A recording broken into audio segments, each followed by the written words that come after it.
Hello, folks. Sorry, I'm just sorting out our sound there.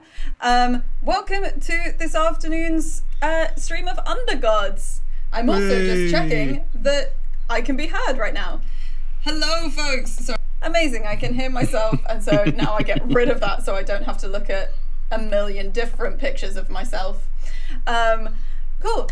Welcome to this afternoon's stream. My name is Chloe, and I will be your DM for this afternoon. And for anyone who is new to D&D, here is a little bit on just how this is going to work. The people who you can see kind of variously around me play fantasy characters in a fantasy universe. They each have unique characters with things they're good at, things they're not so good at. They play those characters whilst I play the rest of the world, the very many people that they meet, and the magical effects they encounter, the places they go, all of that kind of thing. And whenever any of us try to do something that isn't straightforward, maybe it's just because it involves some luck or some skill, or it's casting a spell, we tend to use these 20-sided dice. A 1, if you roll a 1, that's automatically bad. If you roll a 20, it's automatically awesome. And they have numbers on their character sheets that are little kind of modifiers to add or plus depending on how good they are at things. And so that's kind of between improvising scenes together and describing things and rolling dice, we tell a story. We will recap and jump into the story just after a couple of bits of housekeeping. We play with a diverse group of players who play a diverse set of characters with wide-ranging sexual and gender identities. Our tables are trans-positive, and we encourage and champion trans players and characters in our games. Myself and the players may, and indeed in this case do, portray characters that are of a different gender to our own, and we aim to avoid misgendering, but we acknowledge that it does happen, and we do have a policy in place for correcting it. If we miss an instance, however, we're open to being corrected, so let us know if you think one's been missed. We also use pause cards during play. This is where we see how many people remember to do this with me forgetting to prompt you during our prep. So as you can see, some people have them. I will also have something that I can hold up. Perfect. So spoons, balloons, and pause cards. Basically, these are used if anyone feels uncomfortable during play and needs to take a pause, or if they are worried about whether another player is comfortable. If anyone uses one, we might be taking a short break to check in with everyone, but we will be back super soon. And if you're interested in tools like that, we'll drop a link into the chat of just like a nice little safety toolkit that explains some stuff like that in a bit more detail. So the stream is going to run for about 3 to 3.5 hours, depending on what people decide to do. And there'll be a kind of 5-10 minute break somewhere in the middle. On to some of the lovely people who help make this possible. We are sponsored by the wonderful Hero Forge, who offer fully customizable tabletop minis with dozens of fantasy races, thousands of parts to choose from, and ways to make it your own. They have an easy to use design tool online where you can build your perfect mini in full 3D with just a web browser. So if you want unique minis, as you can see, like just kind of in the little window below me, you can see the characters in wonderful mini form. So go to heroforge.com if you want to check that out. We are also delighted to be sponsored by D&D Beyond, who are the official digital toolset for Dungeons & Dragons. They offer a compendium of all the game's rules, all the lore, things like an encounter builder, a character builder, digital character sheets, which you'll be able to see on the overlay somewhere off to this side, I think, where you can see the character sheets that everyone in the game is using. And they also now have the digital dice alpha on there. So if you go to dndbeyond.link/adventurers wanted, you can take a look at all the cool stuff that they offer. We are also delighted to be sponsored by Ultra Pro, who help you get your tabletop organized with character folios, dice bags, and more. They do a huge number of things. They're a leading supplier even, and manufacturer of sports and gaming collectibles. So for instance, the dice that I showed you, these beautiful kind of red and black dice are that heavy metal dice. Chris has one of the beautiful plushy Mind Flayer dice bags right there. So check them out at ultrapro.com. And last in the housekeeping, we are supported by the Thornless Rose, who is a wonderful little business who makes incredible kind of leather bound and leather worked accessories for games, and also does dice. And if you have a little chat with us in the Twitch chat, then you might be in to win this set of dice, and I will announce at the end who those are going to. Unfortunately, we can only deliver to UK addresses. I am so flattered and delighted that we have so many people that watch from many different places, but unfortunately we can only deliver if you've got somewhere in the UK we can send it to. But do take a look at thethornlessrose.co.uk, and if you use the code Undergods10 you can get 10% off anything in store. So with that done, and with my mouth already exhausted from talking so much, you have a lot of AOB. Yeah, I am going to hand over to the lovely players. Chris, we're going to skip you in this little roundup. If you just give your name and your own pronouns, if everyone else can give their name, their pronouns, their character's name, their character's pronouns. For anyone who's joining on just this episode, I'm not being mean to Chris. Chris's character disappeared in a sense at the end of the last session. So we're going to meet the new character. We're going to meet the new character during the actual play. And with that, I'm just going to take out the mini for Rath here. Kind of ceremoniously. That and insert. You need to melt it down now or something, I think. That's the next step. A new mystery mini. Which you'll be able to see on the stream. Mystery mini. So my name. Should I start then? No, I was just gonna say my name's Chloe and I use she/her pronouns, and I will now pass over to Chris. I'm Chris and I use he and they pronouns, and my character is apparently a mystery. David. Oh, my next, great. I'm David, David Alwyn, and I use he/him pronouns, as does my character Tender Levinkir, who is a tiefling, down on his luck, supposed to be retired, and has been brought in for one last job, which is going poorly. I'm Griff. I use she and they pronouns, as does my character, whose name is unpronounceable unless you have a somatic component, so they're known as currently Aware. Aware is a changeling and is currently in the form of Darla, who is an off-the-rack sexy pirate, who is having more than a little existential issue at the moment because somebody has just popped out of existence and popped into existence. And the person that popped out of existence was also a changeling. Is the new person a changeling? Am I a changeling? What is reality? Who am I? All these questions and more. Hannah. Hi, I'm Hannah. I use she/her pronouns, as does my character Phoebe, who is an Aasimar cleric on her first big day out, but the days have stretched, and she is taking a turn towards the necromantic as things get progressively darker around her as well. And she has decided, though her dad may be a dick, her goddad may be a dick, there are people worth trusting in the party. Hello, I'm Tom. I use he/him pronouns, as does my character Polaris. Polaris is, if you picture we're using the term off the rack pirate captain, but shirtless and made of water. That's Polaris's status. That's what he looks like, a humanoid mass of water. He agreed to come and be part of this mission because he is a privateer or pirate mercenary, and he also reluctantly agreed to take on the role of leading it some way into it. But at the moment he's particularly focused his mind, shall we say, on the fact that he agreed to do this job, partly to simultaneously keep in check and look out for the character who disappeared at the end of the last session. So I believe the last thing he said at the end of the session was to the person that had replaced the disappearing character, who the hell are you? That's pretty much exactly where his head is right now. Yes. So yes, all of these characters are descended from gods in some way, and so have their own unique godly powers for when you kind of hear stuff like God Dad being mentioned. And for anyone who's wondering how that maps onto the little minis beneath me, from left to right you can see Tender, you can see Mystery Mini, you can see Phoebe, and then you can see Polaris. And it looks like Polaris, because of the pose, is about to punch an old lady. That's actually just one of Aware's other forms. And it's just an unfortunate thing of how they all sit together in a little rack.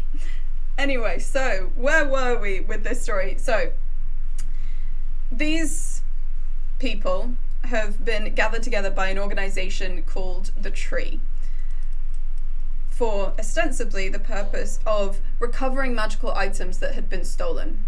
However, along the way, they discovered that these items were being used in the construction of something called the Esterno Circle, a magical land-spanning monument, which they have now discovered seems to be geared around becoming a teleportation circle, not through space, but through time, to take the entire land that they live in back in time. You may ask yourself, who on earth would do such a thing? There is an immortal group known as the Deathless, a group who cannot die, one of whom seems to have become an ally of this party, but the others of whom are still staunchly against them, trying to destroy, get in the way. They are the reason that Chris's previous character has disappeared, and the party are currently in a semi-abandoned estate in the middle of a forest with a turtle who is actually an amalgamation of many different minds all held together in a ring of mind shielding where each soul has passed on their thoughts to the next one. One of the Deathless, their ally, and the shattered remains of a miniature version of this circle, which the magic from which spilled out hit Rath, Chris's previous character, and with the very reality around them seeming to split has left this new person in their place. So the party have a lot to deal with. We've not even touched on families in safe houses and visions from parents talking of ghostly tales and such like, but at the very moment what they are dealing with is the fact that they are in an obsidian cavern with very low light, a shattered magical monument nearby. They have just been released from a ball of force and are now able to approach and deal with this character. So Chris, would you like to describe when Polaris says, "Who the hell are you?" Who is he saying it to?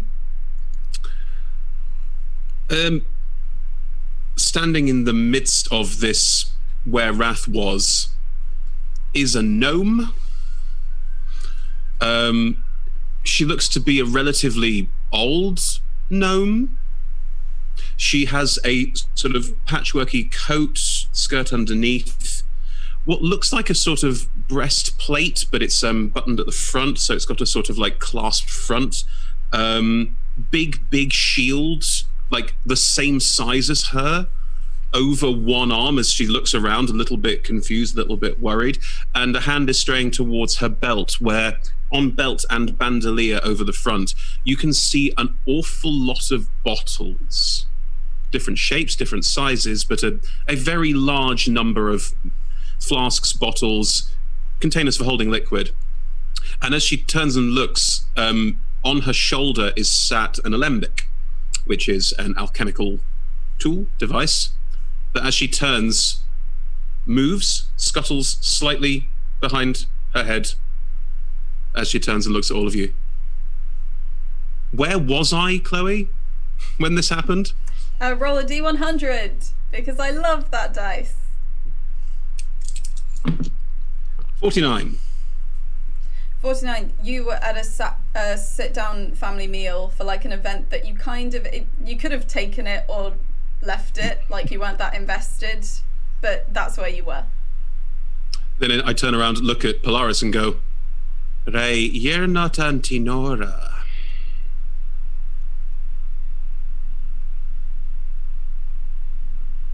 Is that... Are you called You're Not Auntie Nora?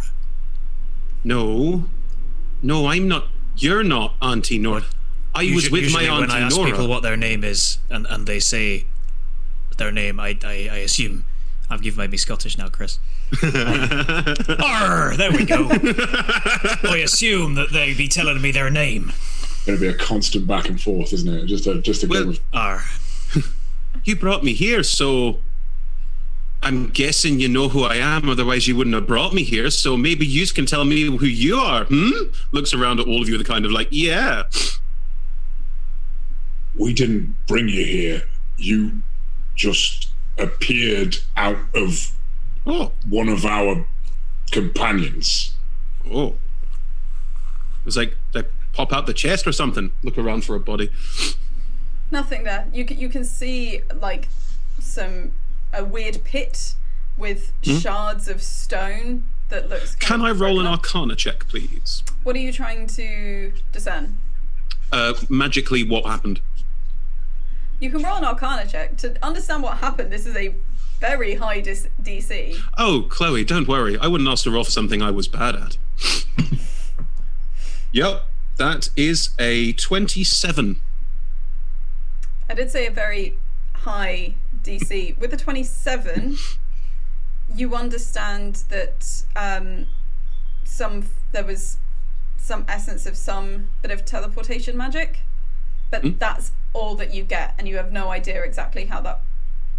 Because the concept also of teleporting through time rather than through space is not one that you have. Can I see the circle? You can see broken bits of henge, is what you can see. In which case, I potter over there. Let's have a look at this then, and start pottering over and start picking up bits and just start looking at all the pieces, trying to work out what is going on. Are you pottering towards or away from us?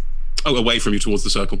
Okay, sick. So you might want to be careful with that. It's why holding a piece of henge? What's wrong with that? Would you? It's actually quite dangerous. If you'd please put it down. Oh, says Celeste.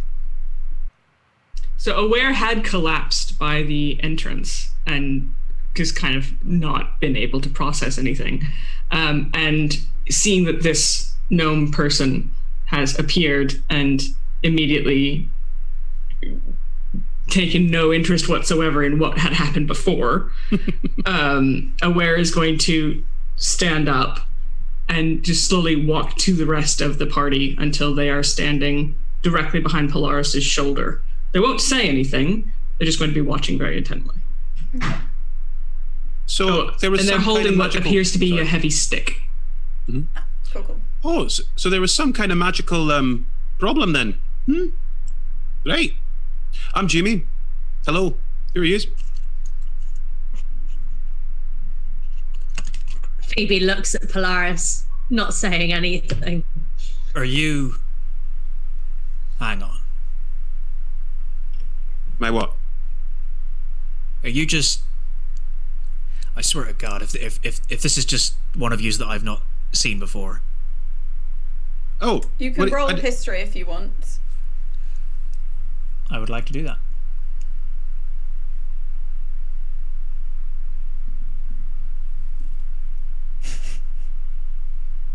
$11. You have never seen this persona on Rath, and also you're sure Rath couldn't make themselves that small. Yeah, you're sure from your experience to change things. You know that Aware can change size, but that's because of their deified power. Rath would not be able to do this. How much do I know about changelings to know that they would not be able to do this? If you want to make a history roll again, because it would just be drawing on from past experience. That was a nat 20. I'm an expert on changelings. That ain't no changeling.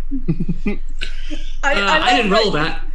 And I think because Aware is aware and knows what they can do, it's going to be... Yeah.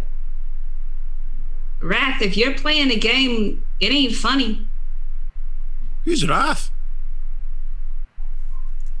And it's like, look at Phoebe. Look at Polaris.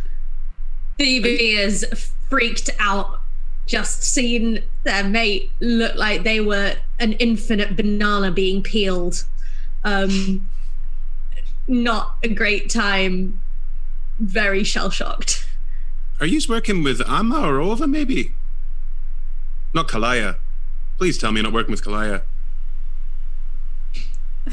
Yes, David, you do recognize that name. Oh, yeah, it does ring a bell. Yeah, one of another. Yeah. Like Tender definitely, I think without rolling, definitely remembers that name because Kalaya is who Yeah, it's the one Isla, that your the people sentient think I am. diary, insists you are. And in fact, in which case, Tender is immediately go, what do you know about Kalaya? Oh, she's fucking terrible. Wants to kill everybody. That's why the wars are happening. That's why we're in the sacrificial years. All right, what year do you think it is? I say, because we haven't done timestamps, I say about 100, 150 years ago. About 200. 200 years ago, sorry. I say about 200 years ago. This is exactly what Aware was reading in the book. This is what Aware read when Phoebe was talking about Phoebe's visions. Yes, and the ghostly tale and such like, that it was something mentioned by Kalaya when she was trying to bring about a lot of destruction during the sacrificial years. Yeah. Wait, you're telling me that not only are you not you, but you're not when we are? I think I'm where you are. No, when? Oh, am I when you are? Well, that's what I'm asking you. Are you when we are? Sacrificial years was 2 centuries ago. Oh. All right. Okay. Well, guess that's that then. So, that means I get to see it all again. Cool. Right. Names. We didn't do names. Jimmy said it. Who are you? Points at Polaris. You seem to be in charge. I'm Polaris. Oh. What do you mean you'll see it all again? Could someone explain what the fuck is going on? Well, I walked all of it. Been all over. And I've been literally all over. It's one of my favorite things to travel, see new things. And I thought I'd seen it all, but now I get to see it all again just 200 years later. It's fantastic. I mean, I could sit here crying about spilt milk. I could get on with my day. I'm going to get on with my day if you don't mind. Who are you? One of the other ones. I'm Phoebe. Hey, Phoebe. I'm Jimmy. What do you mean, do it all again? Or 200 years? Or well, it what? means I can. It means that I've been all over. I've travelled everywhere I've been everywhere. And I thought I'd seen everything. And now I get to see everything again just 200 years later. That sounds fantastic. Whole new experiences. Hannah, there's a purplish greenish mage hand that appears to just support Phoebe by the elbow. And you can see Moron just kind of obviously conjuring that and doing that themselves. Doesn't say anything, but notices how wobbly you're looking. Thanks. So Aware is going to put the stick back in their bag. Look at Phoebe. Look at Polaris. Consider for a second. And then walk to Jumi. Mm-hmm. And if Jumi will allow it... Yep, she'll just set you down as you come. Put a hand on either shoulder. Mm-hmm. Just looking straight and go... Okay. So what happened was we just fell down the stairs. And when we get up, our friend popped out of being. And now you popped into being and you're telling us you're 200 years old and you've been everywhere there is to be. And we're all a little bit concerned. So if you could just take a second and make this make sense to me, that would make my life much easier, please. So hang on. There was someone here and I replaced him. Them. Yeah. I replaced them. Okay. And it is, and like, there's no threat or anything there. Like, the look that you're getting is pure bafflement. Can I roll some kind of check to work out something around, I know what I am. I wonder if the person I replaced was as well. Okay. I guess religion, technically? Sure. Good thing I'm smart. Tender's putting the same thing together as you are. I think even like outside of 24. David putting that together. These new dice are liking me.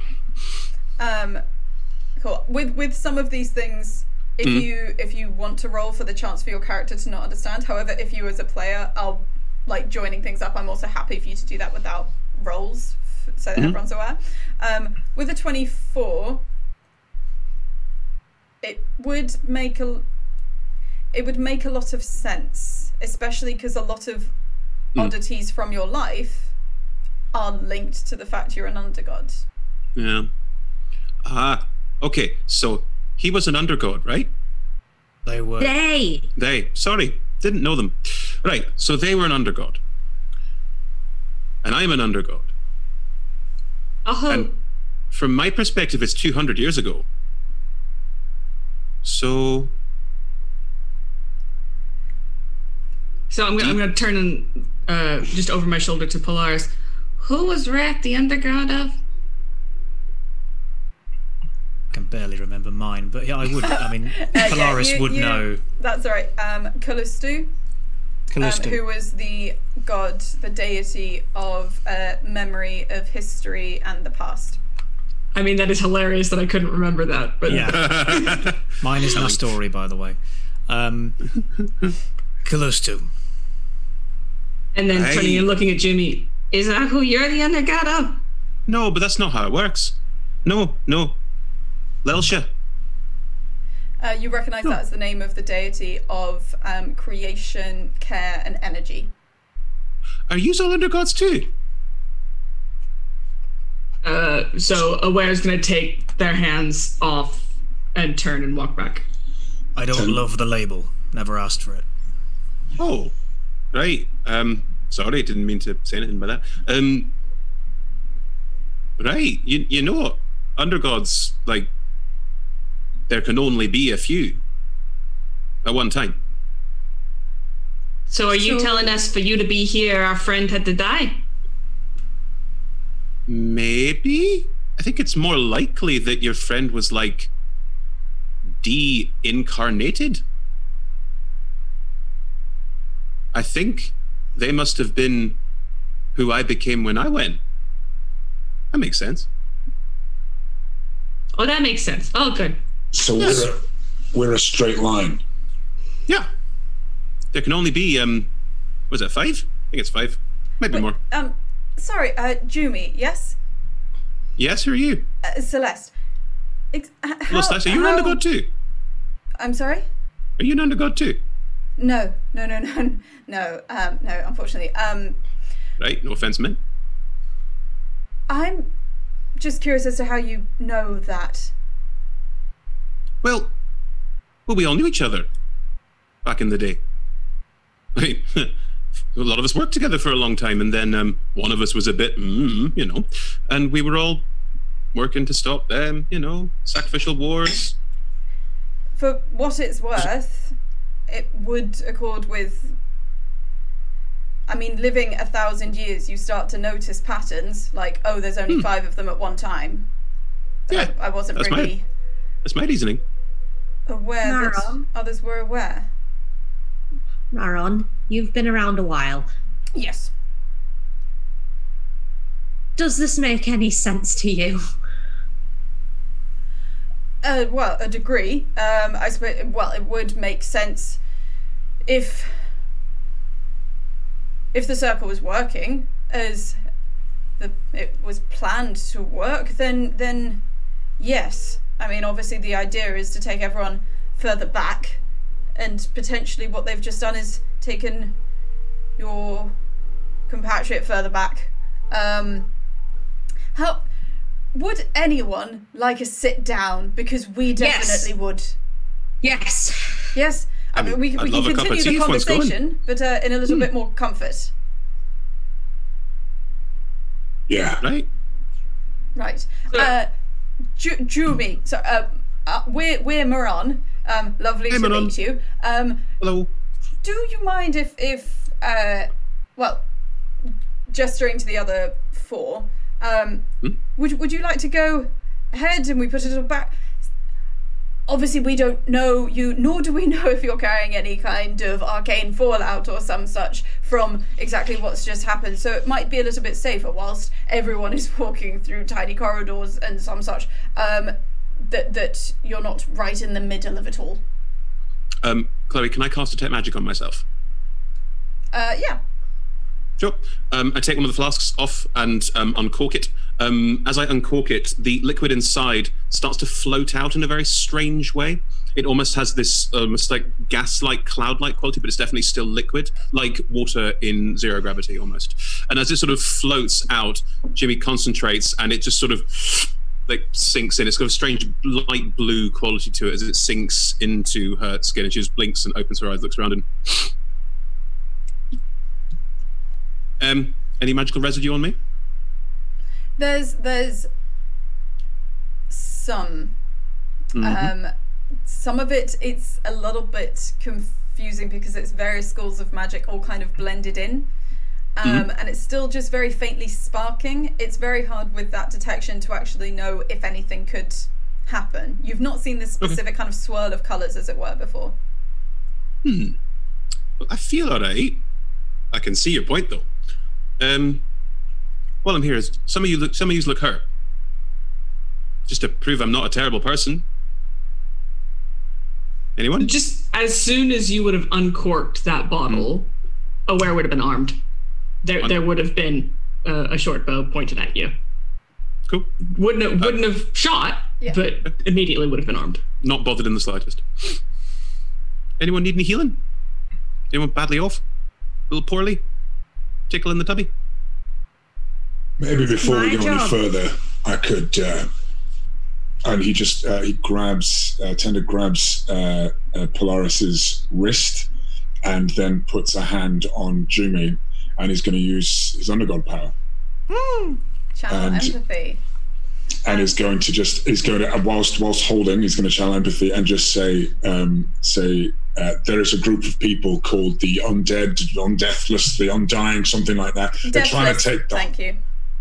They're trying to take the whole continent, shoot all of us back in time to undo everything and just do it all again. I'm not entirely sure of the reasoning behind it, but how do you feel about that? I mean, I've heard of them. Don't like him very much. So, don't know a lot about him though. Like, it's what am I rumor. experiencing right now? Yeah, you get the flush of each other's feelings.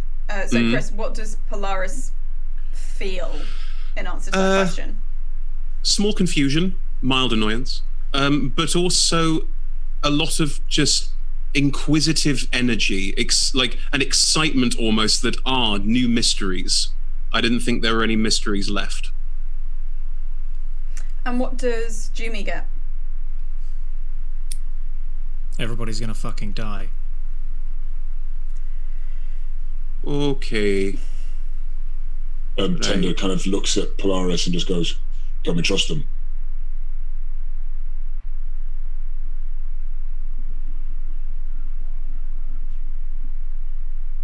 I can understand if it's... I turned to Tender. They didn't... She didn't react positively to that information. I mean, what do you mean everyone's going to die? Also, that's weird. Undergod. Is that how it works? Why would you need to ask for why I mean that? Because you felt exactly what I felt. You get everything that person is feeling for a short feeling period. I have, yes, but understanding. It's kind of feeling. It's not so abstract that you don't understand. It's about understanding someone else's point of view. Okay. Yeah, I can give you like that. That's the kind of active thought, but like it would have been fear. As I hope actually, it's fear and responsibility, because Polaris Polaris has watched people die, and people who he's been in charge of have died before. He's not breaking down, but he doesn't like this, and he's aware of the stakes of this massive situation they're in. Right. And sounds like you need help. I'll help whatever you need. What can you do? Anything a potion can do. And sort of various flasks. Just if you need any healing, I can do that. If you need something chucked at someone, I can do that too. I'm a little bit of a, alchemist, tinkerer. Mostly help people. Work stuff out. I've met a few of your kind. Some of them helped, some of them didn't. All right, I can respect that. Can we go sit down, please? Yes, Aye. Agreed.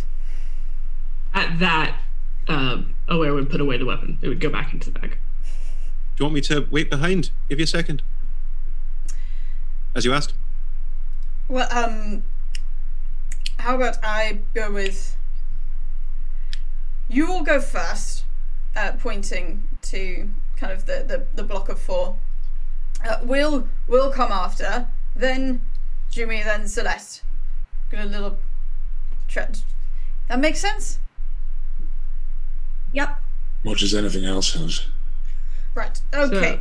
And the mage hand slips from Phoebe's elbow and will take hold of your hand, kind of like slightly leading, because there'll be pressure on your hand slightly to be like, no, it's this way, no, it's this way, but also just to kind of hold. And slowly lead you up through all these kind of almost catacomb-like corridors and such. Like, whilst there's a little bit of distance, yes, is there anything you want to do on the walk up, Griff? Yeah, as that's happening, I think Aware would immediately come behind Phoebe and would be walking in pace, but also there would, like, an arm would come across Phoebe's chest from behind, and there'd be a really, really tight hug. I think Phoebe would just sort of like this into the hug, because it's a bit of an awkward. Yeah, it is purposefully awkward, like that is. But definitely responding to that, but also the sort of, we're just going to keep going. We're just going to keep going. When we sit down, everything will make more sense. Tender's going to have to go and try and use if he sees that, there's going to have to use a sending stone almost immediately for to contact his daughter. Cool. What message do you want to say to Len? Hello, Len. It's me, Tender. Please let know are safe. No one safe, but try hard. I've got 9 left. Please be safe. Let me know. Love you very, very. It takes a couple of minutes to get near the top of here, where there's the opening into Moron's study, and it's just as you're tailing out the top that you get a response. Hi, Dad. It's me, Len. I'm okay. Bored. Nothing to do in safe house. Don't understand everything here. But have tried. I will fully admit I've forgotten if I'm on like 16 or if I'm 21. 16. I think you're on 16. Cool. Have tried to imagine you doing your thing so I can. Staying safe. Love you very.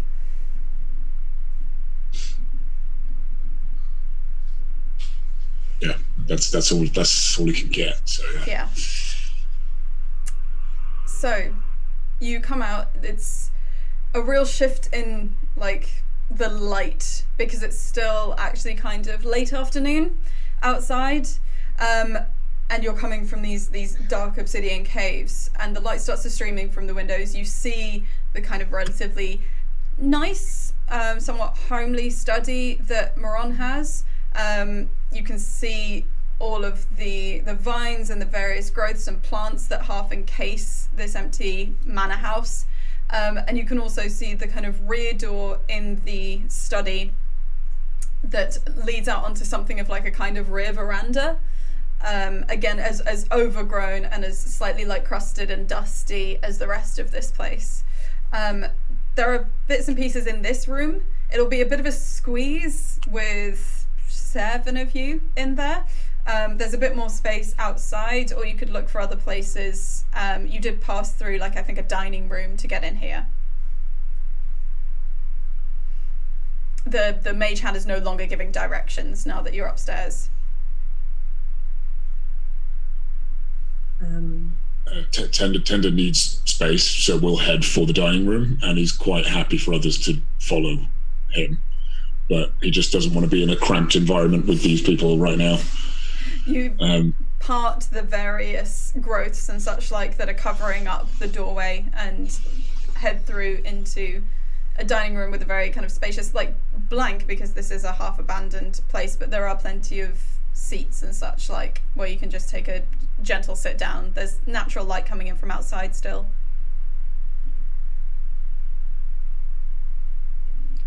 Is everyone following through where Tender's gone? Phoebe is for sure. Okay. Oh, you're muted, I will be staying. Yeah, I would follow Phoebe. I'm sticking close to Jimmy. Cool. So Polaris hangs back as Moron comes up, followed by Jimmy, followed by Celeste. Am I still sparking? Very faintly. It's dying down now. Where are the other folks? To Polaris. I think they needed some space. And he gestures towards the various doorways and exits. There's probably some joke there to be made about space and time, but to be honest, I'm quite tired. And just passes through and separates the bits and pieces, and you just see this shell kind of head through into the dining room. Shall we join? Obviously, it seems like there's a lot to be discussed. Right. I'm going to make some tea. And Jimmy starts taking various flasks and pieces, placing them on a nearby table, and sets up a very complicated tea-making apparatus connection of things, and just starts grinding together some herbs and making tea. Right. Just looks at Polaris. Celeste looks at Polaris, does a little finger point. I don't have zone of truth, so I don't know if that's really tea. What about you? Tender did the thing with the perspectives, feelings, like I didn't detect any well, at least in that moment she wasn't feeling great animosity towards us. Good. A lack of animosity is good. You'd know all about that, wouldn't you? I said a lack of animosity was good, Polaris. That wasn't an invitation to suddenly throw some in. And just stands in the corner of the study, but still watching to make sure the two of you aren't like left alone, and that Jumi isn't left alone. Just seems like you knew all about having a great deal of animosity towards an awful lot of people, at least by default, and now you have a lack of that. I'm saying I believe you. I just want to get my head round it is all. No longer doing like message to back and forth, but out loud. Apologies. Misunderstanding. So I've got 2 cups here, and just give 1 to each of them. There we go. And I'll just go find the others. And just has 7 cups of tea, and it's going to go and find everyone and hand them a cup of tea. And it is a very gentle, sort of slow approach, gentle raising of cup of tea. And if you want this, it's a lovely cup of tea for you. And then stepping back and giving space again. It's just cool. Trying to be caring. We'll come to Jumi entering the dining room in a second. Is there anything that anyone wants to do with the couple of minutes while Jumi is making tea? There's the 3 of you, and Moron comes in and just kind of sits down at one end of the table relatively soon after you enter. To Tender. So when you do then it will be that gesture. Can you tell what's going on? Nope, I'm just a tube.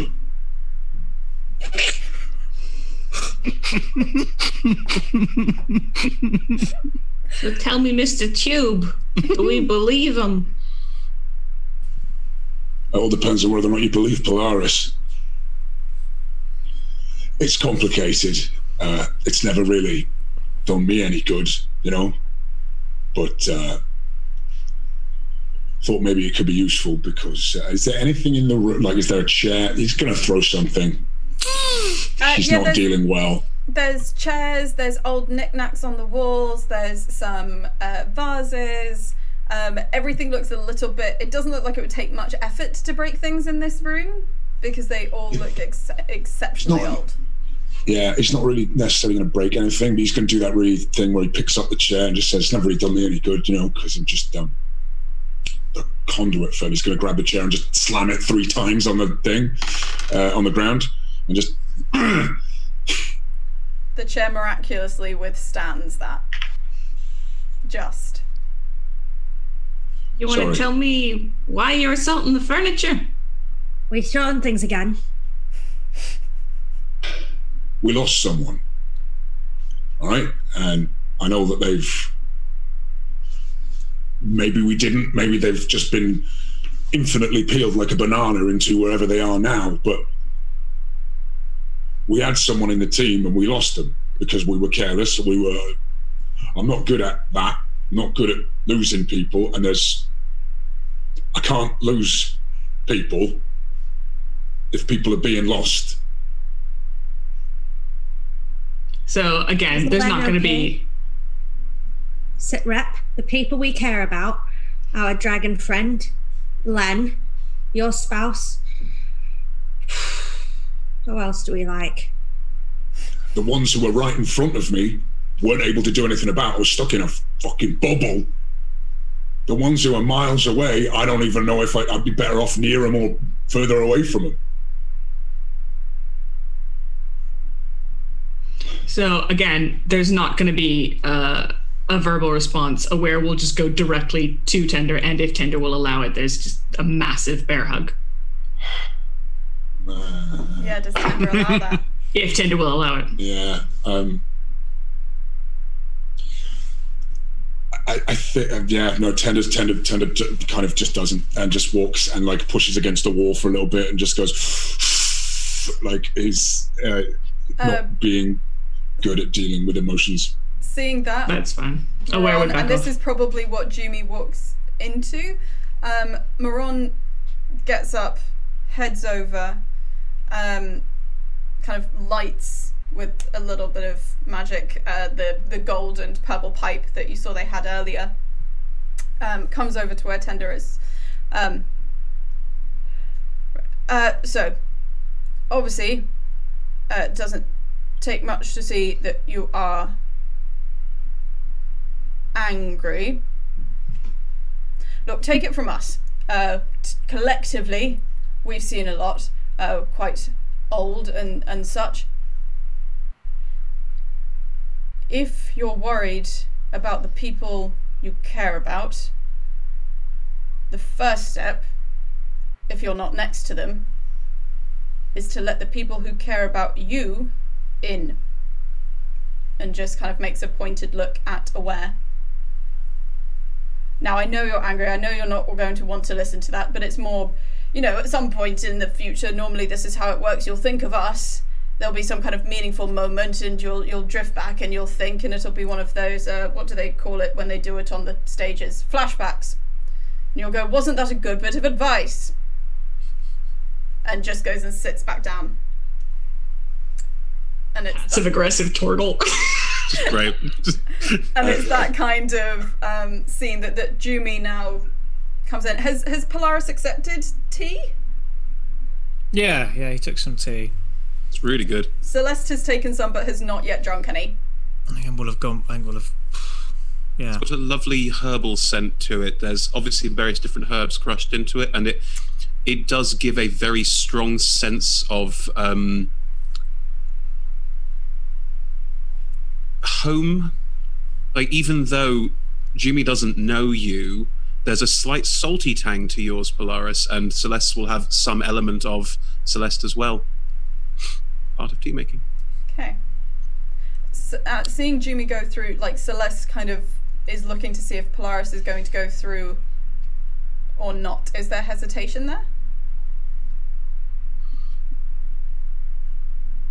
There's about that length of hesitation. And then, Okay. During that, that's longer than Celeste needed. If you need to wait, then we can wait. But I'm going to see whatever they're up to. And walks through. I got teas for everyone, if you like. I go up after Jumi. Okay. Walk over and hand Phoebe one. There you go.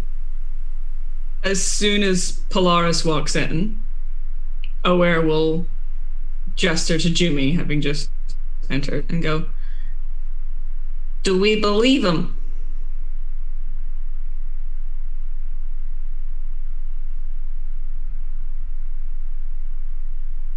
What exactly is it that you can do? Hang on. Passes tea to Aware. Aware will take it. Aware will hold it, but not drink it until there's an answer to that question. Passes one out to Moron as well, and is still holding two, but recognizing that Tender's probably not in a place where tea is a good idea. Is just going to wait that one out. I'm sorry. Can you ask me that again? What is it you can do? As in, like, what are my powers, or what? Like, you mean as an undergod? Can't really do it in here. It's a bit small.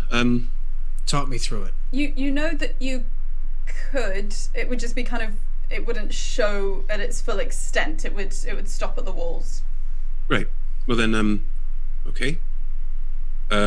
Concentrates for a second. There's a faint sort of room. Do we get to know what this is before it just happens to us? It's already happening. So. Right. Okay. Fine. You can see around there's a sort of woman, a sort of golden glow suffuses most of the room, and you can see that it has edges, it has limitations. Some parts of the room it doesn't quite get through the wall. Other parts it's clearly like there's parts of the room that aren't covered by this. If anyone was trying to attack us now, they couldn't. Protecting, looking after. How big can it be? 30 feet? 15 feet. 15 feet foot radius? Diameter. 15 foot radius, 30 foot diameter. So 30 foot, and you can kind of see where in the open doorways near the very front entrance and stuff that it does actually just kind of go around and spill out, and it's a dome shape over the top of you all. I throw my trident at Jumi. I mean, because you're inside, can you make me an attack roll? Mm-hmm.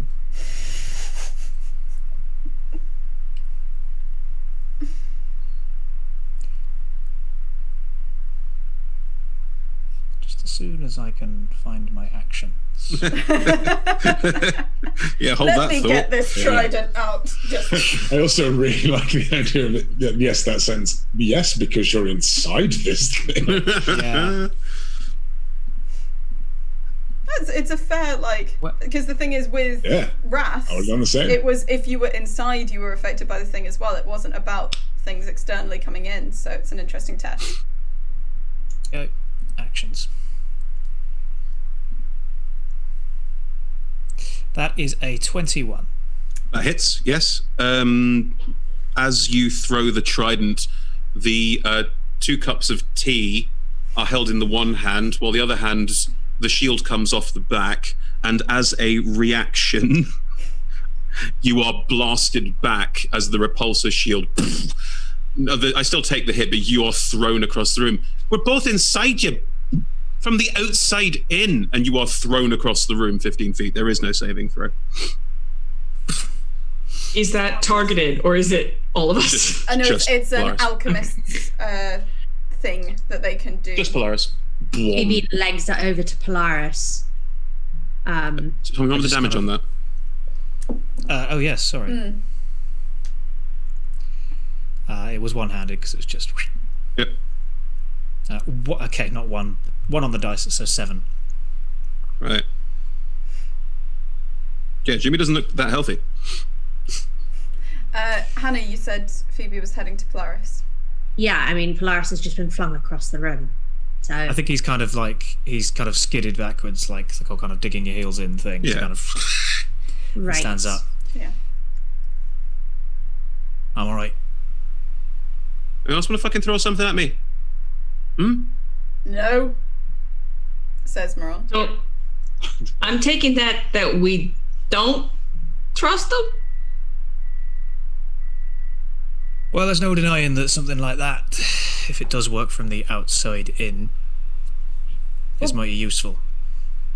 Is it possible to leave this while you've got it up?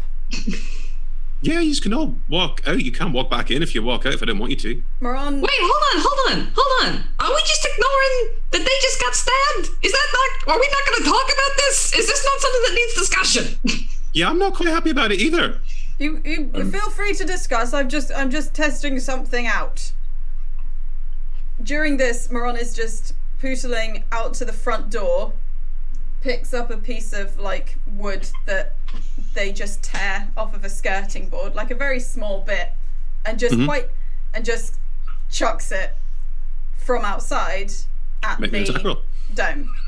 Make me an attack roll. But whilst he's doing that, Tender is going to very grumpily walk over and cure wounds on Jimmy. Oh, thank you. So that is an 11 on the attack roll. Chunk, bounces off. No effect. Casts magic missile. Interesting. It hits the shield. It doesn't hit anyone inside the shield. You can roll the damage if you like. That is 11. The shield sort of like there's some sparks, and it's clearly the shield has clearly taken some damage. And you're healed for 10 points of damage, Jimmy. Oh, thank you. Do you want your tea? Quite grumpily snatches it off the table and just goes and stands next to Polaris and Phoebe and kind of sips it a bit. What does this tea taste like? Something of your past. Probably some wood smoke in yours. Probably quite a bit of camp, forest. There's probably a certain amount of fir tree, that sort of pine sap. Piney lapsang souchongi. Yeah. Right. I think because it's a familiar tea, right? Is the idea? Yeah. And I think that might have been the last thing he needed to kind of bring on side of just like. Or at least they seem useful, right? I have so many questions. I'm still waiting for an apology. Still waiting to understand why anybody needed stabbing. Do we trust them or not? I'm with you. Do you give a flying fuck about what we want to do? I mean, from what you said, it sounds like there's a problem you need helping with, and I'm happy to help. But I didn't choose to come here. I didn't choose to replace your friend. I'm sorry. I have no idea what happened. I'm trying to make sense of it too. Now, if you've got something to do and it's going to affect the entire world, and if it's affecting people like it affected me, then that might not be very nice, and I'd love to help with that. But in the meantime, can you just take a second, have a cup of tea, and let's talk about this? Maybe stop chucking shit at each other. We've been lied to before, Jimmy. Our allegiances are precious at this point. Okay. People we've known 20 years that we're not sure we're going to be working with them on this anymore. Someone we've known 20 minutes turning up and frankly being non-committal in whether they care. I don't know what you're doing, son. I have no idea. 200 years ago, what I got briefly through your friend, I've not even heard the first thing about it. I don't know. It sounds bad, and I help when there's bad shit going down. If you'd come to my timeline, if you'd appeared next to me, would you know that we had to stop Kalaya from killing everybody? If I said to you, oh, there's this undergod who likes to murder people for fun and sport, would you have gone, right, I guess there's no confusion, I'll drop all my shit and just go with you and do your thing? No, you'd talk about it. Now, I'm sorry. And I'd love to get to know you all better. And I'd love to help with your problem. But in the meantime, maybe we all just need a minute. And I'm sorry you've been lied to, but you can do whatever you want to me. I don't tend to.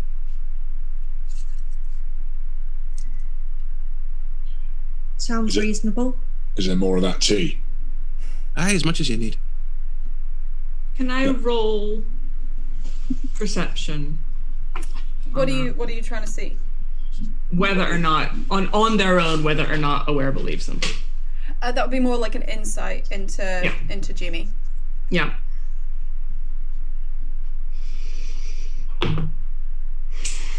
11. I mean, I'm an open book. It's plausible, right? Yeah. This all makes a lot of sense. And Celeste chimes in. As someone with some experience of being wrenched out of one body and into another and such, it is reasonable to give someone a little time to adjust. I suggest that we take a rest for a long amount of time. What, 8 hours? That's how long 8 I like hours, to that sounds rest about right. Yeah. Some tea. Maybe, Celeste, you seem probably the most qualified to fill in our friend here on exactly what it is that's going on. Right, but could we get filled in as well? There was something about 5 undergods only. Or should we save this for after we have our 8 hours? It's very much up to you. I can share what I know, but if you'd... are any of you still hurt? Oh, yes.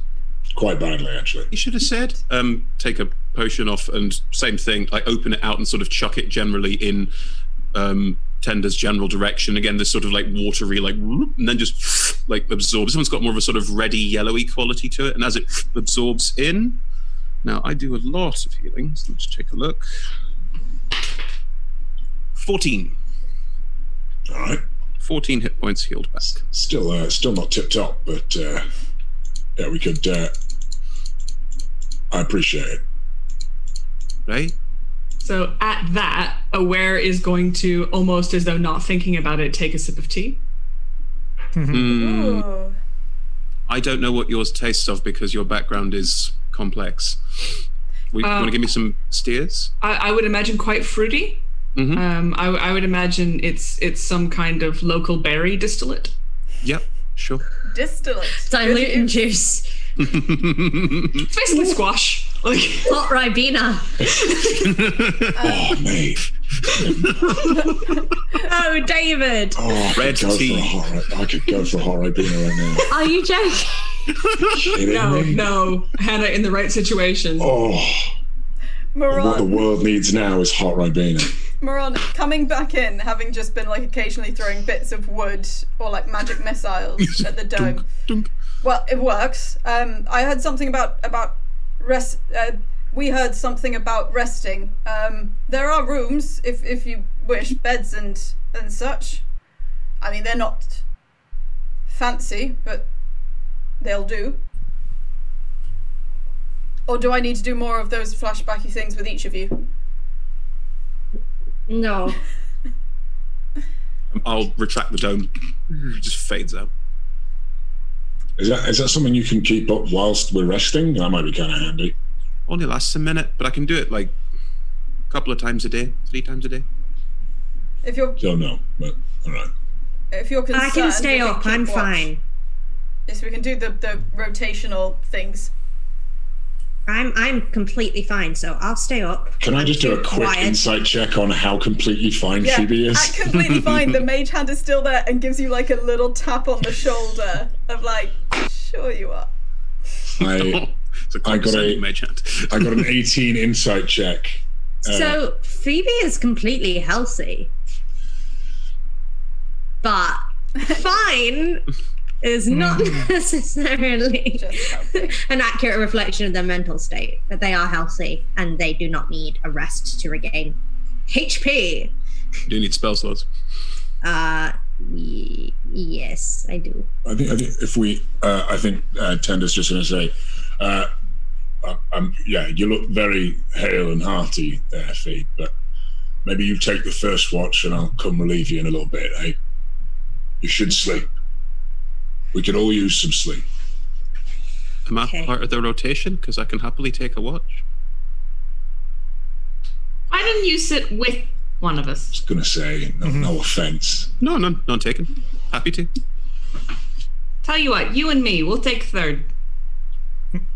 I'll take whichever I'm given. Should I not With sit? me. Okay. Right. Are you starting to figure out? Because upstairs there are old kind of, we're talking peeling wallpaper and stuff, and some of them, the beds have just been taken over by these vines and almost kind of full bushes just growing inside these rooms. But if you push open enough doors, you do find beds. Can I just check what all your passives are? Ooh, new character. No idea. Yeah. Cool. 10, 14. 14, 12. 12, 18. 18. Is this perception? Or, Yeah, passive Passive. perception. that's an 11. Cool. So both Polaris and Phoebe will notice this as some people start to kind of go to get rest, as some people start to... Who's taking the first watch again? Me and Phoebe. Celeste. Cool. Celeste, I think, probably... Actually, Celeste has garbage passive. So Celeste does not She can spot detect this. garbage. But as you're passing the front door, which is still like a little bit ajar, both Polaris and Phoebe, you see something in the trees. Polaris, you probably notice it more for the movement and the fact that the trees outside have green leaves, and this seems to be autumnal leaves. And Phoebe, you can see that it's slightly a humanoid form in leaves, and if you pay a bit more attention to it, you might recognize who it is. Okay, I'd like to roll perception or insight, whichever. Sure. Investigation, actually. Okay, I'm gonna sick. say.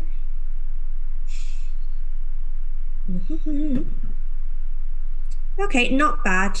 That's a 15. Pretty sure, actually, partially because you've not seen many people like this. It's Niashem, Rath's patron. That Phoebe. Over there. That's Roth's patron.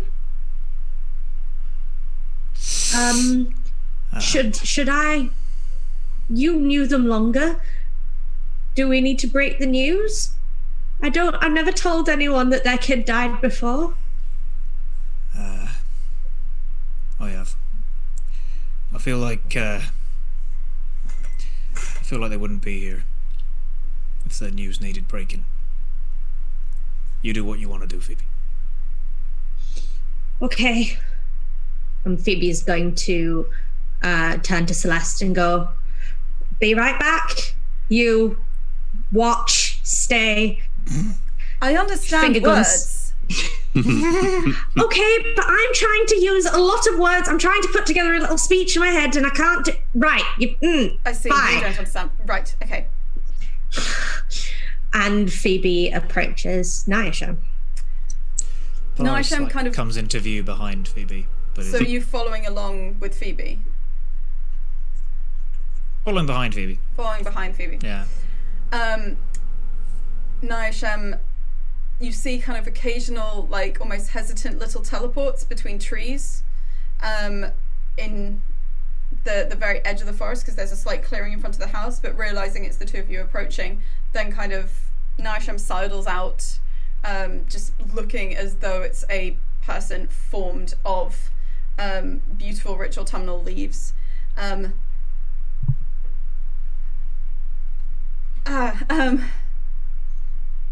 Sorry, I'm aware that we've only met, to Phoebe, we've only met a couple of times, and I very much don't want to be rude. I wanted to speak to, pointing at Polaris, in private. Okay, Very Well, sorry. No, fine. Sorry for your loss. And oh God, I wish you long life doesn't apply here, but Oh no, you're doing a great job. yeah. And the traditional health and wealth doesn't apply either. Okay. Right.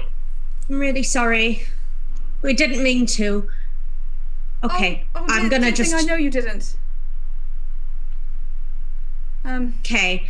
And Phoebe cannot handle this and heads back inside. What kind of vibes is Polaris giving off to Nyashem right now? Or is there anything that he's trying to project, or what is he kind of by default projecting? He's taken his hat off, and he's probably doing the sort of, as he said, and as clearly he's heard, he doesn't need to break the news, but he's still assuming the posture that he has assumed in the past when telling people that people aren't coming back in various contexts, family, friends, otherwise, because that has fallen to him at various points, and it's not particularly enjoyable. I'm just going to see how Nyashem reads that. So it's straight-backed and quite passive. Stoical. Yes. You don't have to do the default setting with me. I'm a man of very few settings. Yes, I guess that's part of what I right. Sorry, it's a little bit difficult to know how to say this. Well, first thing to do is to own up. Obviously, I've perhaps spread myself a little bit too thin, and I've not done well, as is evidenced by them slipping through my fingers while I'm dealing with other things, like sand or something. I've not done a very good job of protecting Rath, and now I certainly won't. No more chance.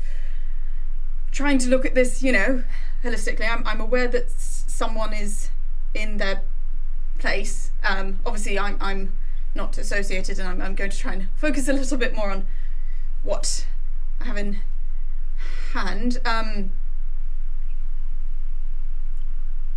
See, I'm not really sure of your opinion of me, so I'm not sure how this is going to be taken.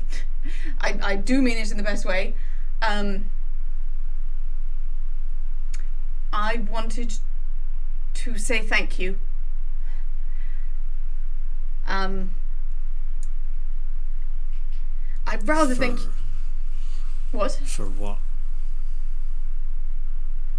For doing a far better job. I mean, okay, they didn't cause a slave rebellion this time and get lots of innocent people killed. Yes, that was a low point. But they died, which was a good half of why I was here. Yes. But there was a degree to which they needed someone to be there and help and protect. And it's... Sometimes I know I seem somewhat oblivious, but I can actually be quite in touch with emotions, and I can tell that, it doesn't take much to read about the tension in those shoulders. I wanted to offer you something, a gift, as it were, to say thank you, and I know you've still got a lot to do, so I shouldn't be taking up your time like this. But I wanted to ask if I might give you a gift as thanks.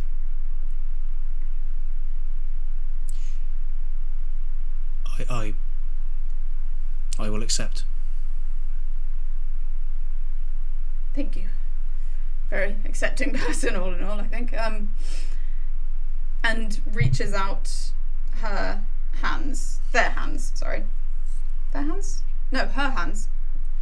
Reaches out her hands. Sorry, I'm getting gods and patrons confused. And kind of leaving a space for your hand inside.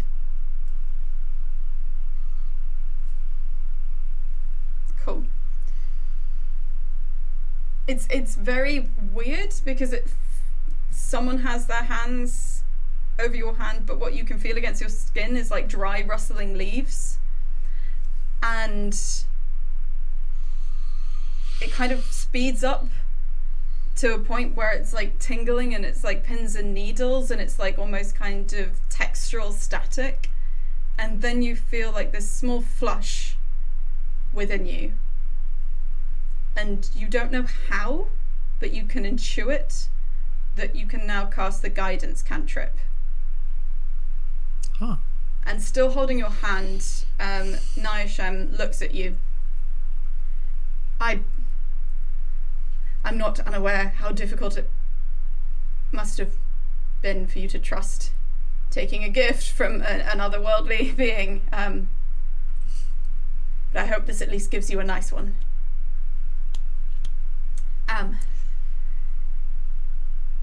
I trusted Rath. Yes. I mean, I was ordered to, and like you say, I'm good at accepting orders, but we both know you can't really be ordered to trust someone, not really. So I did. Precisely. Well, hopefully that will help you with, one extra default setting, I suppose, in a way. Thank you. You're welcome. I would say, if you do need me, you can call on me, but I've rather overburdened myself, and there's people I've already promised I'll help. I need to not fail at that again, really. I'll try to take things from here. Trust that you will.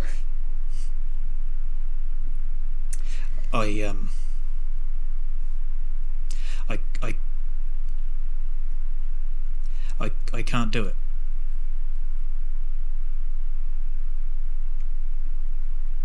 You mean lead them or stop it, or the whole bundle?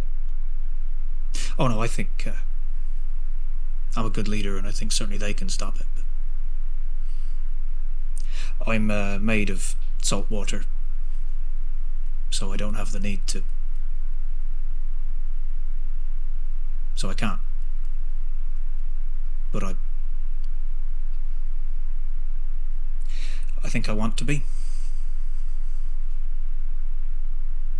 Certainly not going to go and tell them that, so I thought I'd tell you.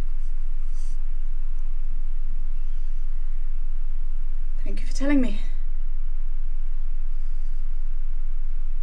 Is there... I can offer you one favour. I know it must be a bit strange and especially lonely now that Rath's... whatever the word for what happened is... I'm good at loneliness. Sure there's no one that I can pass on a message to? Quite reliable in that regard. Obviously I probably won't nail your tone. It's a little bit harsher than mine, so... Itholda. She's captain in the Lichtenfeld right now. I know she'll be doing a good job. Just make sure she's looking after everybody, and if there's an opportunity to tell her anything, just tell her. Carry on. Okay, I will. It sounds somewhat hack, but coming from a being that is composed entirely of leaves, it's not necessarily about what you're made of, but rather what you do.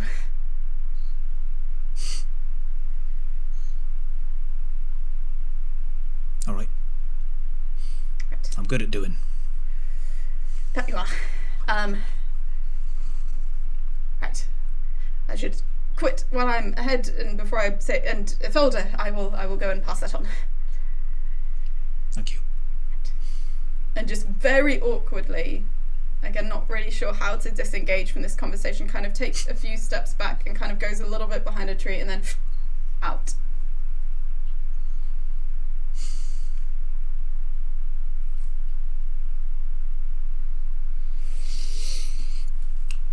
Just turns back and goes inside. I'd like to just take a moment to check in that everyone's okay, because I know that was a bit of an emotional scene and some people looked understandably, but I want to make sure that everyone's all right and in a good headspace. Yeah, totally. Cool. I think since we're about 1 hour 20, we will take a little break and we will just leave with the image of, and so yes, Tom, that gives you a chance to add guidance as a cantrip to your character sheet. So we will take a short break, kind of 5 to 10 minutes, but we'll have a little countdown going, and then come back where we will see what happens on watch and how much people trust each other and if there's more tridents getting thrown around and how grumpy can Tender be. Join or it can get worse. very shortly for the second half of Undergods. Bye!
Hello again. Just making sure that everything's working.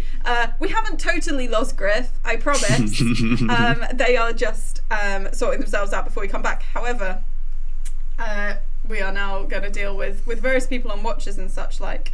But we are going to kick off. So the first watch will be Celeste and Phoebe, and we will come to them very shortly. However, David, because there was something kind of dropped in at the end of last session, very briefly, with your sentient diary. Yeah, that kind of face seems apt. That's a sentence. As you're heading up to your rooms and finding different places, you can obviously do different things. David, you mentioned in the break, you would like to speak to Isla. I think I am going to find whatever bed I find and flop onto it like a teenage girl and just kind of let's look at my diary and I pull the book out of my bag and just be like, Isla, you there? Yes. For anyone who needs context, Isla is a sentient diary who doesn't have words inside, but instead like Rorschach shifting ink blots. And talks like this, because Isla's been told no code. Isla was recently told stop talking in code. So yeah, yes, I'm here. Hi. Hello, hello. Hello, but no code. You too.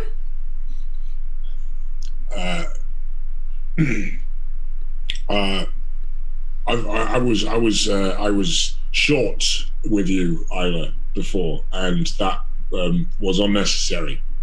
Oh, that's all right. I mean, you've been short a lot in the past, so that just seems kind of normal. Speaking of the past, Isla. Yes.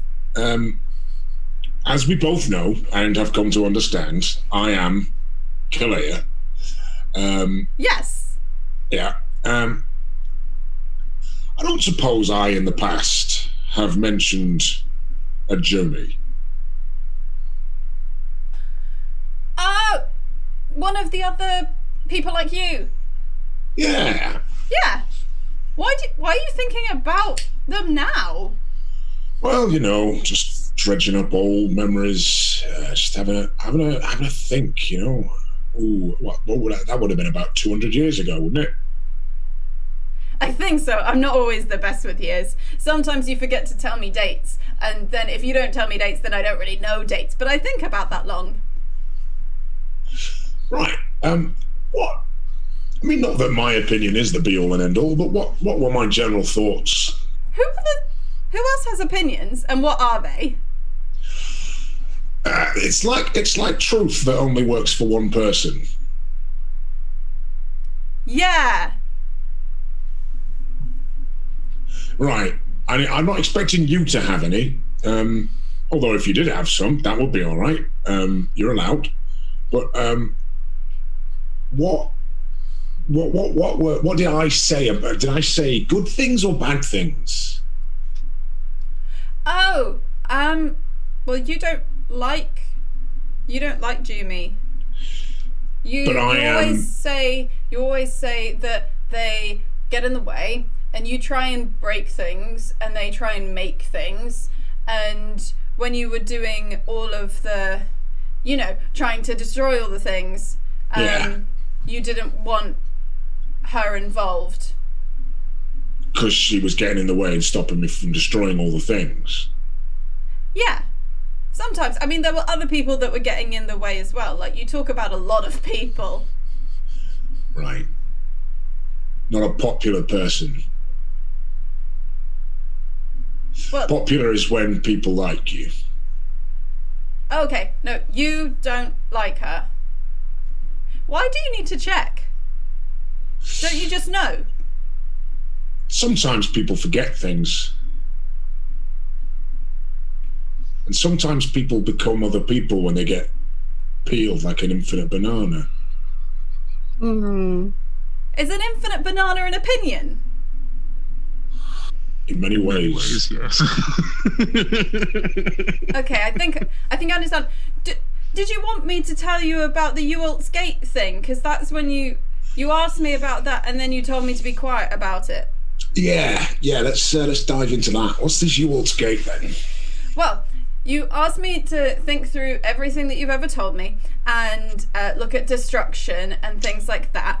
And there was this one time that you told me that you'd been told that Ewald's Gate was like the center of all of the energy and was what kind of kept everything going. And so that's what your plan was before those like few hundred years where you went all quiet on me before you came back now. That's what you were going to do. You were going to go to Ewald's Gate and destroy it.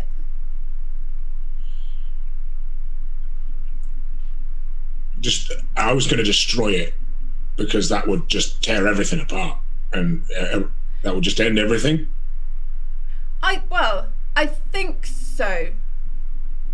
Like, that was definitely your plan, because you figured that if you need to destroy things because that's what your destiny was and your god was the one of destruction, then you needed to go to where all of the energy comes from. And where everything... destroy it. Yeah, you described it like a heart. You said it was the heart of the land. Right. Yeah, that sounds like me. I'm gonna need to. I think I need to go to sleep now.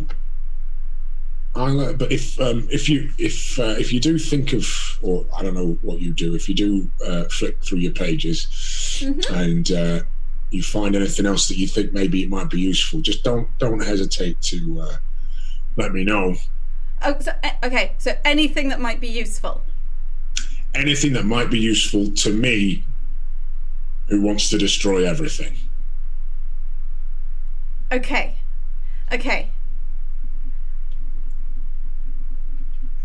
Oh, all right. Okayity.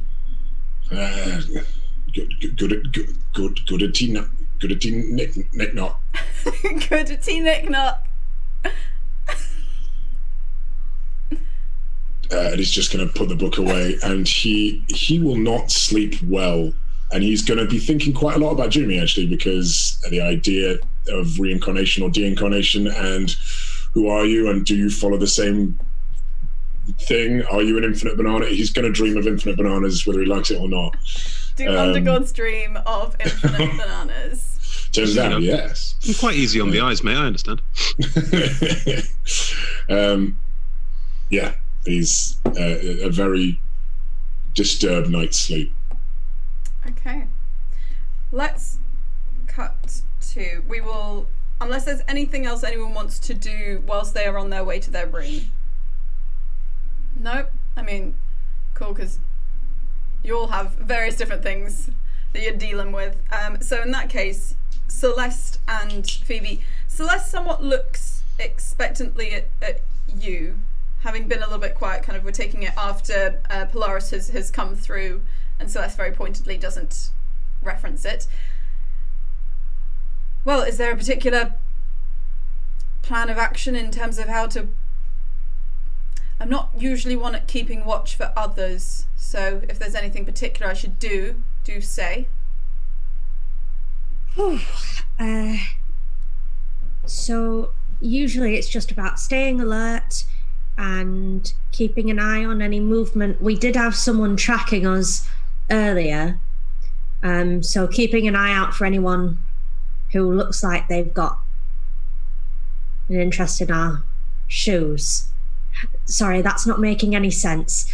Just basically just keep an eye out, make sure if there's any unusual movement to wake everyone else up, because once we're ready, we're fine to look after ourselves. But if it's just us two against whoever might be trailing us, or if your friends decide to come back. Yes, friends. Ex-friends, frenemies. You're not good with words. Sorry, no, that's not polite. No, I'm not. I've been exposed to a lot of new concepts very quickly, and no one's given me any way of dealing with them, to be honest. Yes, you are. But I have questions for you. Can you answer some of them? Oh, yes. Though if I'm meant to be focusing on questions and looking out, You can look and talk at the same time. You don't need to look at me to talk to me. Granted, May I go alarm the rear entrance to this building so that we can stay at the front entrance? Brilliant. Yes, please. I'll look that way. Right. And an alarm is set, the magical spell alarm by Celeste, who, if you're are you just like sat down? There's kind of a couple of steps up to the front door that you could sit on. I'm sat on the top step. It's starting to get a little bit towards dusk, and it's kind of like a slight pinkish hue to the sky as Celeste comes by and perches next to you on the steps. Questions? Okay. Oh, sorry. Manners first. Thank you for helping us earlier. Mm-hmm. How long have you been you for? Do you mean alive? Well, I don't know, because I've just seen a friend get peeled like an infinite banana, and they no longer were that friend. So, no. How long have you been Celeste? If you've been Celeste all your life, then cool. But all my life. Well, your friends die, but they come back as the same people. Oh, I see. If you're talking about physical continuity and such, probably the last time was a couple of years ago. Okay. And mental continuity? Oh, all my life. Which is? How long have you been going? To be honest, you don't really pay attention to specific... Around no, okay, 1,000. In the hundreds of years, ballpark it. I don't need to the date. Around, what do you call it, a millennia, don't you? 1,000 of them. Okay. Have you seen Undergods a lot in your millennia?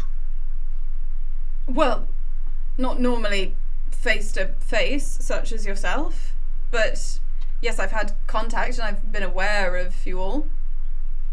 To some degree, some of you are a bit more private or reclusive, and occasionally you think, why I haven't noticed that one, then you realise it's just a rather uppity mortal trying to sell themselves as something that they're not. Oh, I can imagine. Yeah, to be fair. Okay. Were there ever more than 5 at a time? No. See, that's why I'd assumed... Well, I obviously none of you are aware, but yes, definitely seems to be some form of continuity, if we're talking about continuity. Okay, well, we were never told that there was a continuity within us. So, and the people who... Your sorry, who's your deity? Do they not tell you? Scala. We are... we communicate, but they're really busy. So. Oh, right. It's the clarity, just static on the line. Oh, that's a reference that doesn't make any sense in this universe. Don't worry, I'm not quite. I mean, infinite bananas left me a little bit stumped, so I'm happy to go with whatever phrases you all seem to share. Right. The point is, our godly relatives haven't seen fit to inform us of a continuity. You seem to know about it. Is it common knowledge among the Deathless that we are...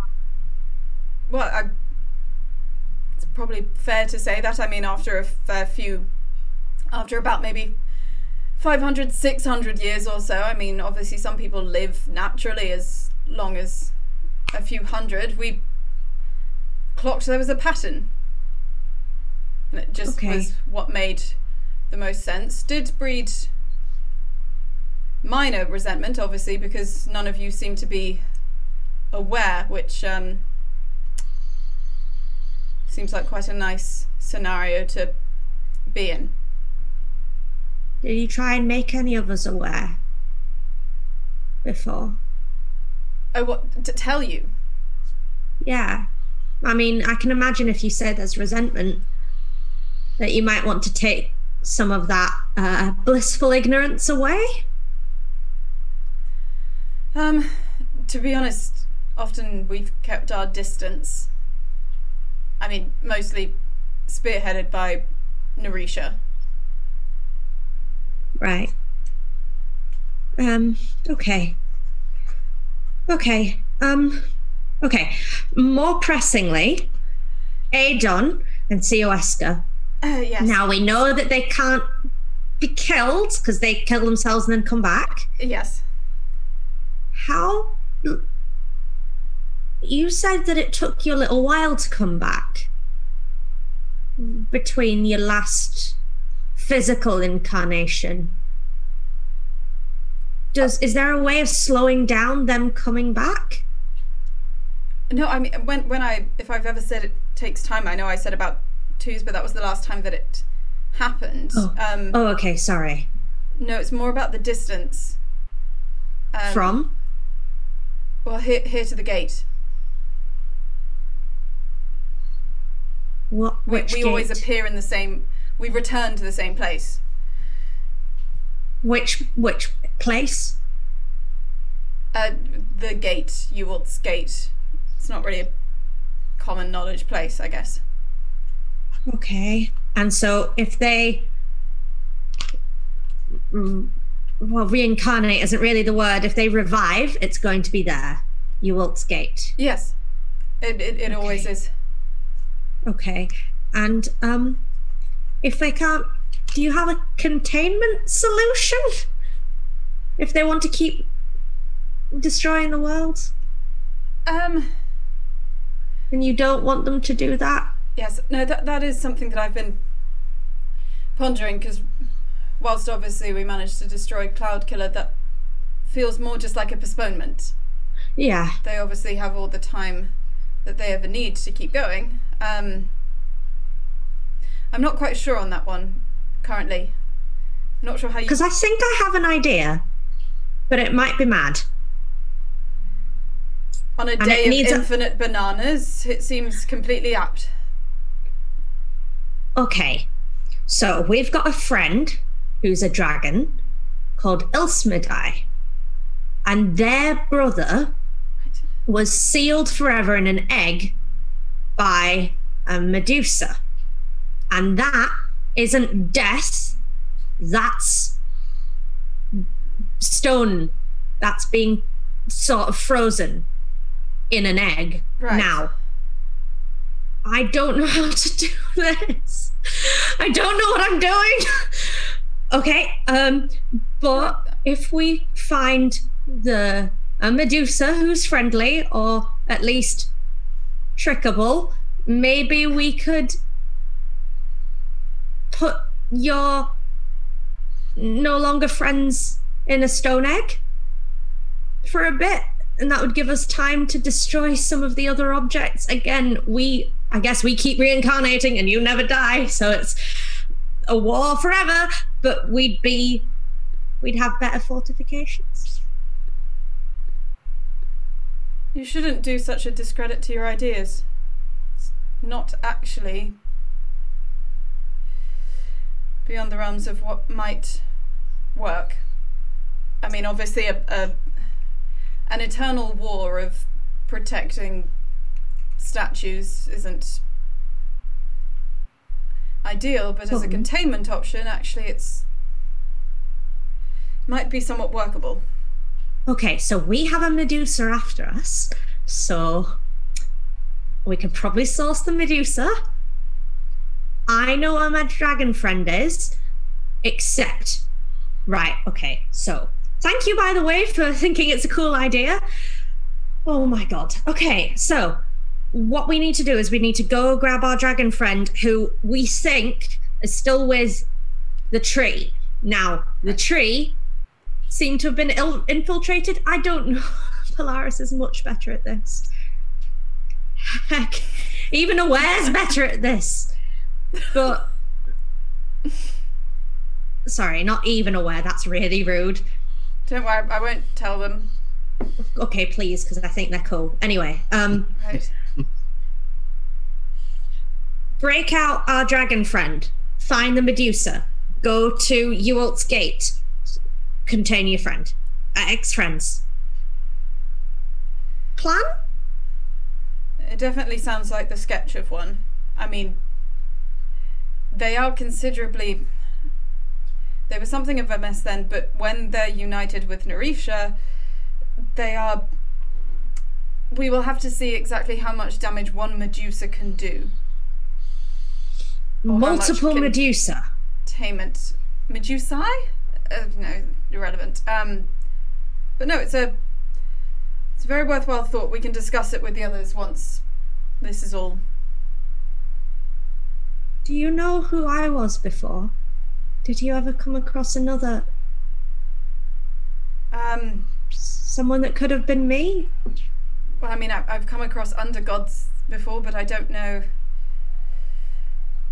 which of them. There's nothing that reminds... Because I don't see any of Rath in Jumi. I always took it that that's how reincarnation worked. It's not too... I'm not one for sentimentality or connections with other people, to be honest, because... Yeah, no, right, sorry, yeah. Focus a little bit more on confidence in what you're doing right now. Mm-hmm. Your ideas and such. You don't need to be quite so concerned with who you were. It would just be nice to know that if Rath was peeled, there's some of Rath still out there, or not. Just nice to know one way or another. But yeah, good point. Well made. Focus on the task ahead. Utility. Yep. And with that, Phoebe sort of all of that, like nervous and grieving and all that energy is just now completely fixed on the horizon, on scanning. Yeah. Under her breath, Celeste, having just like leant in, being like, should I? And then just, no, minor philosophy lesson on the nature of reality, memory and perception, probably, no, yeah, right. And your watch goes without any incident. The alarm at the rear of the house does not go off, and you are able to hand over to who is on second watch. Tender and it can be Tender and Moran. The Polaris, Jumi and Aware going to do. I could do the Tender one. I thought my one had been the earlier thing with Celeste, but when the patron turned up, but I realise now watches hadn't actually begun, so I can. If you two do the second one, we'll do the third one. Occasionally, like Moron, they get up and then they see there's two people, and then they kind of sneak back before anyone sees. Because Can Phoebe, instead of going to a bedroom, sit in Moron's office instead and fall asleep on one of the chairs in there? Yeah, you can do that. Thanks. So you hand over, and Tender and Polaris, is there anything you can obviously simply keep watch? If there's anything you'd like to discuss, then you can discuss. Wait, the alarm on, I'm just going to double check, the alarm on the rear door, you're fine, because it lasts for 8 hours. There is only one thing I kind of want to bring up with Polaris in this chat. And it's just something that I think that Tender would have been thinking about whilst not sleeping. And it is just going to, I imagine they'd probably sit in silence for a bit after a kind of just a nod. And then Jumi won, right?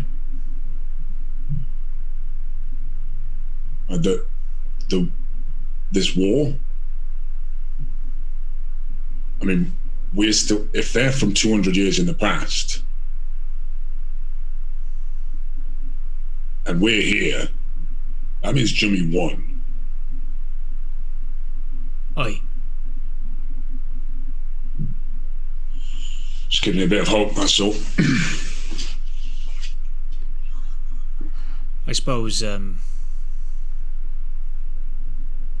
well, Jumi, well, I can't get my head around it, but if Jumi left some people behind, presumably they won, because Jumi's now here. Unless Jumi's gonna do this, pop back and win that one as well. Jimmy didn't seem to be too concerned about where they came from or any desire particularly to go back.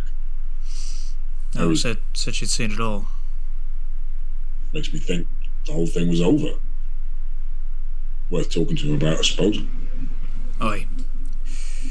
Good point. You knew Rath for a while, didn't you?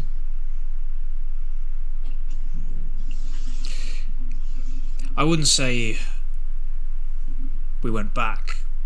It's just a long time ago we worked together for a short but intense time. Hadn't seen each other for a few years when this began. Yeah, I didn't get the friend vibe from the two of you. Colleagues, I suppose. Aye. Shared experience. However you feel about each other. Certain things come ahead of that. Can't deny that people get bonded in situations like that. Oh, it didn't hurt.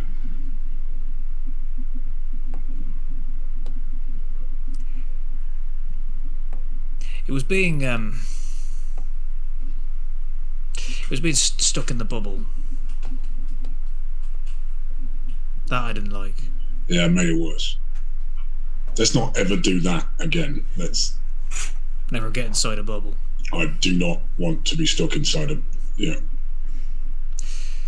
Aye. We were the wrong side of a storm when the rest of the fleet needed us. Is there anything you don't have, like a nautical analogy for? Yes. Look forward to finding out what that is. It's for sailing a ship. It would just get really confusing, so the one thing I don't do is nautical metaphors. For literally everything else, you have a nautical analogy. Try me. Fried an egg. Oh, we better heat up this deck. Please tell me, like, most of your watch is spent just, like, playing this newfound game. And Polaris gets really into it. Like, he starts taking 2 or 3 minutes at a time to go. So, some of them he legit does have stuff ready, but the rest of it he works hard to come up with something. Go on, let's have 3 more.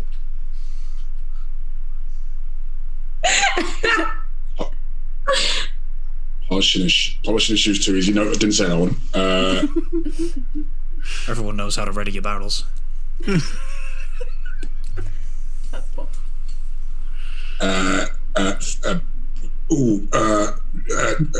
Choosing a dog.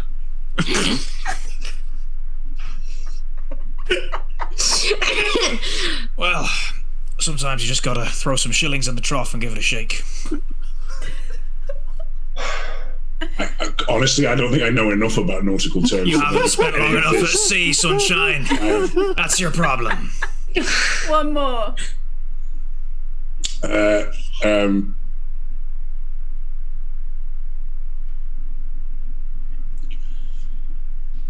Getting over the death of a colleague.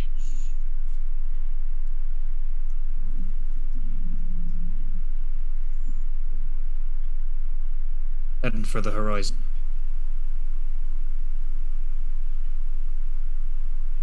All right. And at that point, I believe Polaris has the higher passive.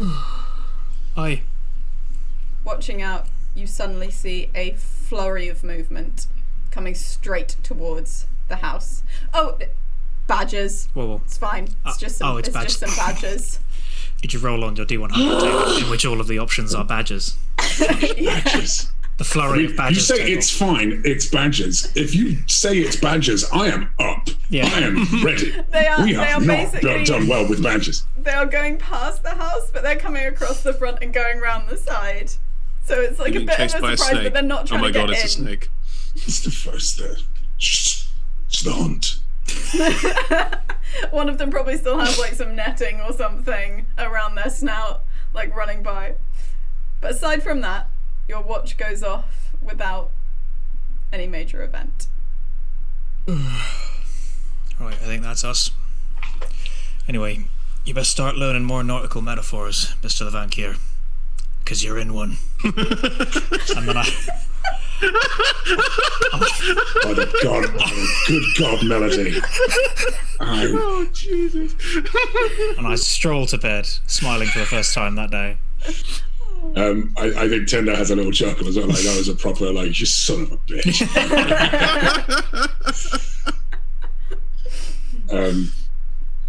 Tender's gonna grab him just before he gets off break. Tender is gonna go to the kitchen and grab himself a glass of water. And this doesn't have to be a moment, Chloe, but I think he is going to genuinely, when he kind of invoked Melody in a kind of jokey way, he is going to just have a more serious moment, just go, I don't even know how to get you, Melody.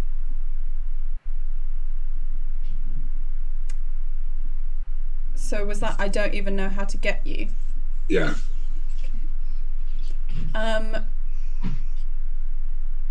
You see something out of the corner of your eye. You're just getting some water, aren't you, from the kind of threadbare kitchen.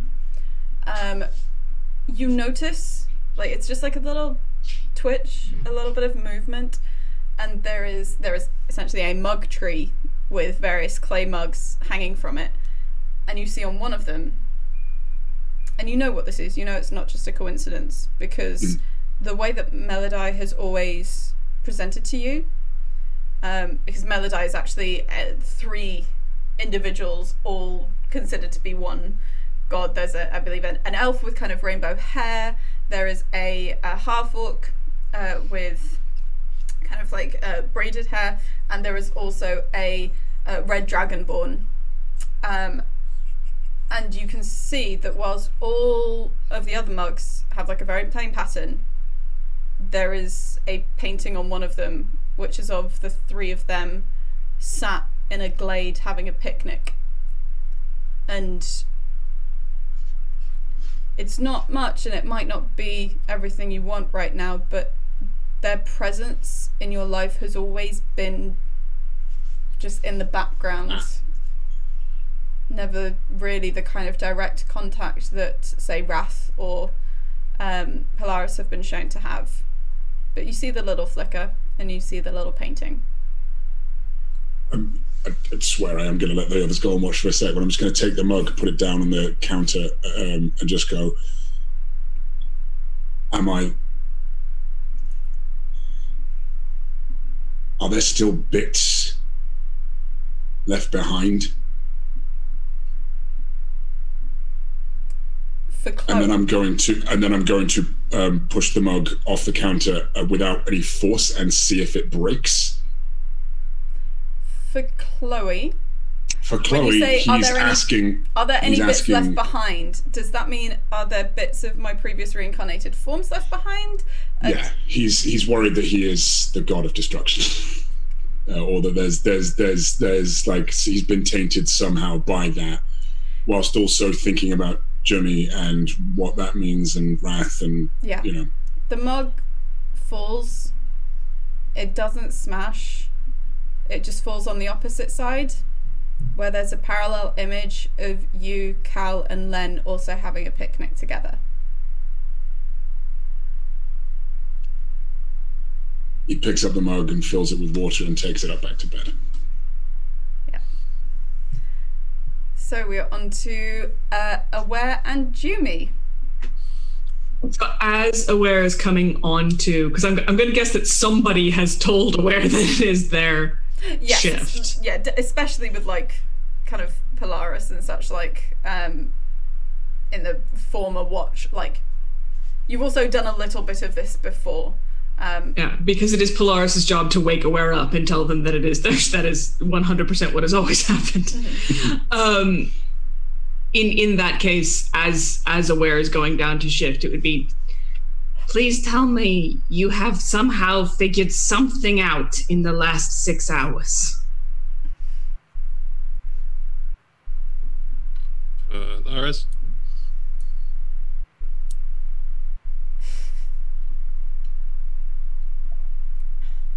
Sometimes. No. Yes. No. Yes. Do it. You know that you're going to find the right telescope. You just got to keep looking through the drawers. Captain, quit shanking my chain. Hey! I'm about to go on watch. Do we trust them?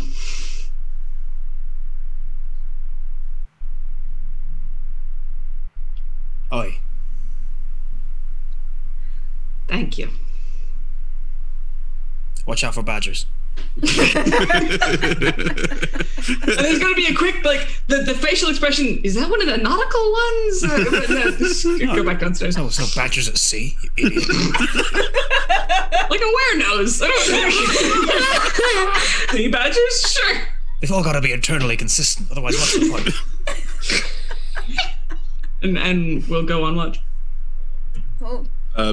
If I'm going on watch, I am setting up all of my equipment in presumably the dining room, if we're all sitting in the dining room to watch. I think, was that what we were doing? Some Where is people were watch held? sitting on the front doorstep with the door open. From the dining room, you can see, because there's a front window, so you can see the front vista, and the back you don't need to worry about, because that's at least got alarm on it. So there's at least. Where are some you form of setting warning. up watch?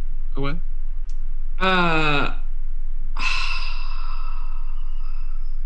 Honestly, I think Aware considers watch the point where they need to watch you.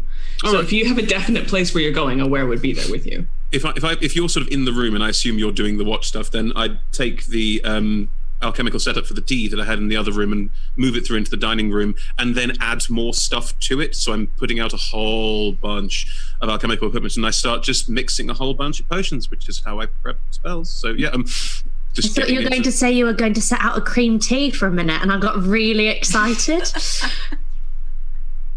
I want to do that, but I'm not doing that. But I am sort of, you will notice as I'm sort of starting to mix things, the tea is also going, and I make myself a cup. And would you like one? Yeah, sure. Last one was lovely. Right, here you go. You have a tea. I have a tea. But while I'm sort of mixing and making while conversing, if you do converse, but I don't initiate conversation if you don't.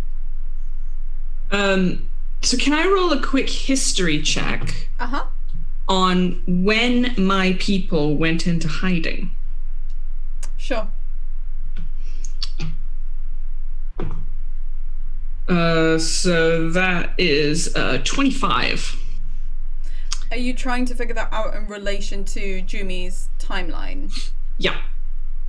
Cool. And because you rolled so high, is there anything additional? Are you trying to kind of glean? How likely is it that Jumi knows my people exist? Ah, okay.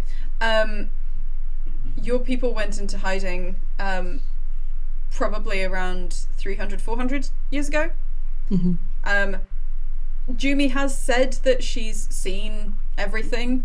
It still seems unlikely because your people go to great lengths and great care. Obviously, you're now aware of the fact that people like Rath exist. Mm-hmm. And so there have been obviously some changelings kind of out in the world and making themselves known a bit, but definitely not of your kind of tribe, as it were. And as an undergod, were my people aware of Jumi? So would this knowledge have been passed on to you? Mm. Seeing as my people knew who I was.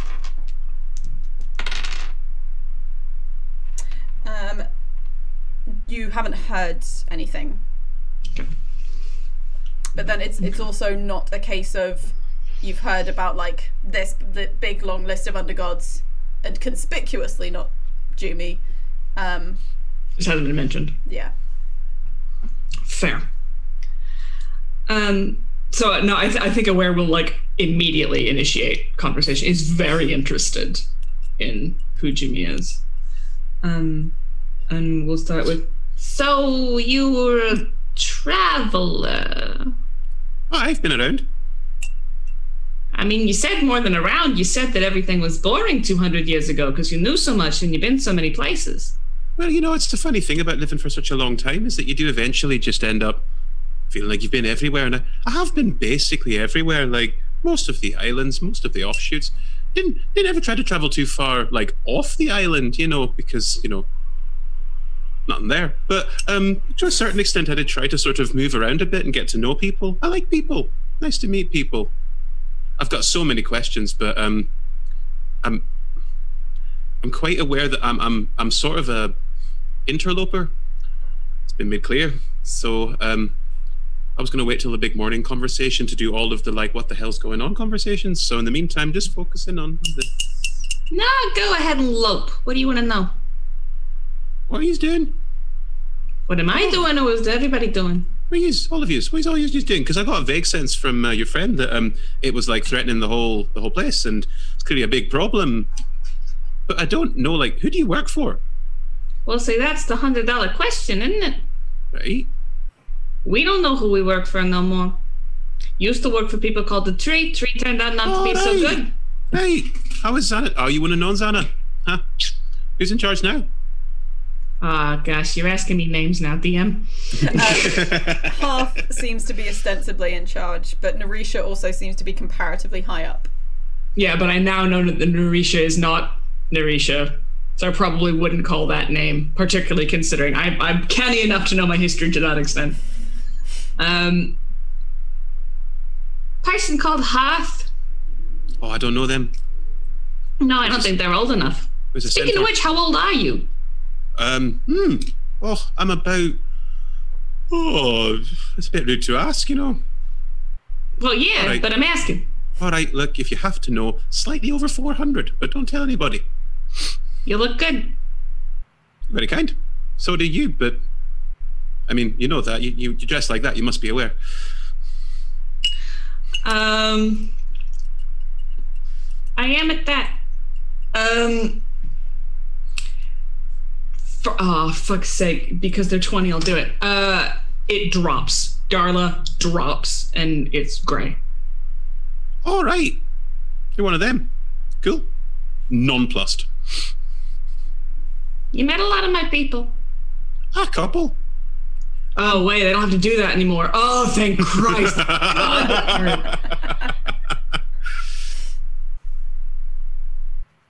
Yeah, I mean, there was the point. When was it?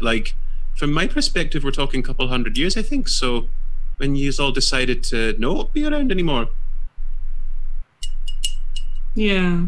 We've been that way for a while, Well, you would have been now, I suppose. You still are then. Some of us. I can understand that. People treat people strangely sometimes, don't they? I'd take it as a kindness if you didn't mention it to anyone. Oh, no problem. Just whatever form you're currently in, I'll just refer to you as that. No biggie.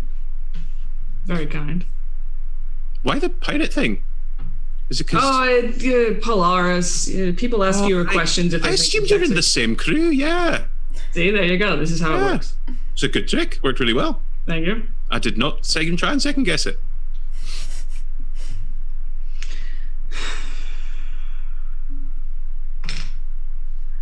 And it is a deep sigh, and it's genuinely rubbing the face and flipping exhausted.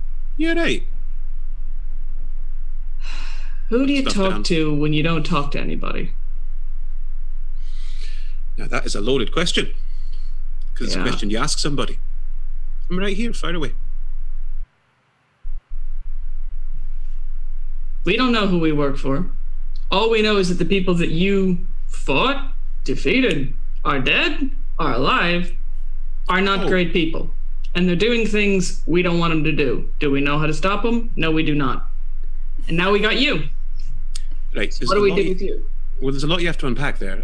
First of all, I didn't fight whoever you're fighting because I don't know who you're fighting. Well, then you might have fought him. You don't know. Seems unlikely. I mean, if you're working for the tree, I used to work for the tree. Did you? Yeah. Are we fighting the tree? Don't know yet. Why would we fight the tree? Because they've been lying a lot. What have they been lying about? Just about everything. Is this like an organization with secrets that's like lying about everything, or is it like there's genuinely a problem that they're like spearheading? Well, good question. All I know is we've been sent out on some kind of treasure hunt, and every time we bring them back something, it turns out that they need to use it to make something to destroy the world. That sounds pretty negative. Mm-hmm. Well, Calastu is Calastu, that's my old god. Is Kalaya's dead, right? Like the five of us. There's 5 Undergods here, and Kalaya's not here, so I presume she's dead, right? Yep. You were in her tomb. Yeah. Oh, yeah. Yes. Well, she was all about destroying shit. Yeah. But if you're all here, that means she's no longer destroying shit, so it can't be her. Yep. Who's trying to destroy everything? These people that won't die, or do die but then come back. I've heard of the Deathless, n'est-ce pas? Yes. You would have heard of them, not in huge great detail, again because you come from a time where there was a lot of chaos and a lot of misinformation. During the sacrificial years, some stuff you can't really know whether it's true or not, but you were pretty confident that the Deathless did exist, but just sometimes you'd have tales of like, oh, they stopped this thing, or oh, they destroyed this, but it's hard to know exactly what was true. Huh. See, in my time, when I'm from, they're a bit of a fairy tale, but sounds like they're real. Well, that's shit. Well, how are they trying to destroy everything? They don't die. How are the two connected? Honestly, I'm not 100% clear on this. This is not my area. But as far as I can tell, and like just for a second, Aware's going to realize that they are 100% doing the opposite of the thing that they do. Like their whole thing is to intake history and say nothing. And now they're just blurting out history. And they're just going to realize that they're in the middle of that process. Mm-hmm. And then kind of accept it, kind of go with it. Basically, they're too tired. They're too tired to properly defend themselves against anything at this point. And go, look, as far as I can tell, they're trying to build a super henge. And the super henge means time loop. And they want to get back to the beginning of the time loop, I think because boyfriend stuff? I'm not clear on this. And if they destroy everything, they can go back to when they used to be happy. I think. Chloe, can I roll an intelligence check, please, or an Arcana check? What do you want to know? And then I can tell you what you roll. Super henge. Whether you have any understanding of that, okay. Yeah, magic circles. Because I also saw the henge that I sort of came through. Okay, roll me an Arcana check then, if it's about kind of like magic circles and the intersection between them and henges. 25. 25. What specifically do you want to know? I mean, obviously there's various different spells. There's magic circle. Does this sound feasible as a thing that evil people are doing? Do I think Aware has got the right end of the stick? It sounds largely, yes. It sounds very simplified. You guess that boyfriend stuff maybe has some more detail or nuance to it. But largely, Chloe, I've been here for this whole adventure. That sounds accurate. as a magical enterprise, it sounds huge and almost ridiculous in scope to attempt, but it does make sense. Right. In which case, you know of magic. I mean, you've never known. You assume circle, you quite easily link that to teleportation circle, but you've never seen that used to go across time. But then, I mean, here you are. Exactly. Jumi's also very good at one thing, and that's taking things at face value. Right? That sounds fucking terrible. Right? Sounds like I've got a job to do with you lot then. Get this stopped. I've done things before. Do that? I fought an undergod of destruction, and we stopped her. So you know. Yeah, but the problem was that one could die. Well, death's only one way of dealing with the problem. Personally, I've been wanting to shove an immovable rod in one of them and then leave it. I won't ask where. I think there's many ways to skin a cat, many things you can do to stop people. And also, if they found some way of living forever, surely that's the thing to stop first. Just a thought. You can unimmortal someone? I don't know. Willing to give it a try? I can use magic. I can do crazy things with potions. I can do anything I want, basically. I've very much taken the attitude that if I want to try and do something, I'll just try and do it until I do it. Unless I can't do it, and then I find someone else who can do it. Very practical. Now that's going to stop Aware. The idea that a person has a concept about themselves that they could do whatever they wanted if they tried. That is a very new idea to Aware. I think is there any final thing you want to say or do with that, or do you want to just let that sit with Aware? I think that's when Aware becomes themselves again. I think that's when they sit back and go, oh, this is going to be fun to watch play out. Okay. And like the rest of the time, they'll still speak. It's just that now the conversation is taking a very different tone. Now Aware is engaging in this almost like a game. And it's fascinated for this person to kind of display who they are and for Aware to just kind of soak that in. You're just mixing various potions and things, and there's lots of little magical little sparks and booms as they are all being preset, and I do add everything to the bandolier as before. Well, that's one more thing. This might be indelicate, but we're chatting and you haven't thrown a trident at me or tried to break a chair, so I'm hoping you might be the more level-headed one.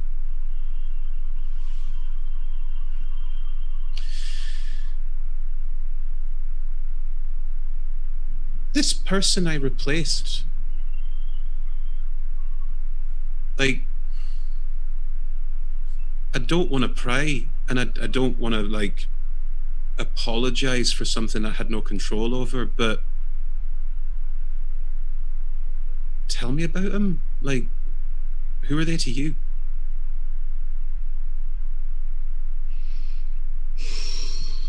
Replaced probably isn't the word that I would use in front of anybody else. Right.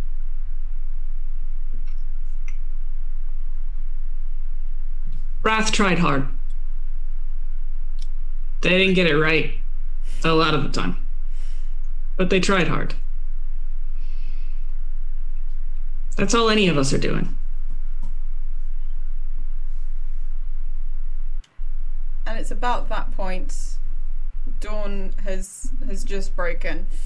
You hear kind of the very heavy footsteps which you would recognize as Moron's, with their hulking turtle form coming down the stairs, kind of brushes past, sees that you're there, and goes, I'll sort out the food and such. You can deal with the tea, but I'll do the edibles, I suppose. Yes, right. And heads through. Having edibles for breakfast seems like a bad idea. And heads right past you. The rest of you start to stir. Phoebe, whilst you were sleeping, it was very faint. You're exhausted, it was quite a restless sleep, and the only thing you remember as you kind of wake up from this vision, there were a lot of things that were familiar. Images of circles, people holding hands, some kind of circle of individuals, and then again the sight of your father, Scala, looking at you, just going, I'm sorry. I mean, I never actually called you. And then you woke up. And Tender, when you wake up, you roll over onto your side and you feel something uncomfortable, and you realise that the rose-tinted glasses that Rath had and passed to you before they transformed and before they left are still in your pocket. Did I break them? No. Oh, thank God. All right. And, okay. There are pockets like inside the robe. He's just gonna tuck them away.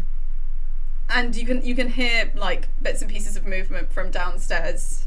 It's very insert sound foley of person making breakfast here, because whilst Moron, they have various different magical aids like using mage hand and stuff, doesn't mean that they're subtle about it in any way. So you're free to kind of head downstairs if you wish to, and Moron starts to bring out like, it's mainly plates of eggs and it done in different ways, and of home-baked bread and such like. Just mainly those done in different ways.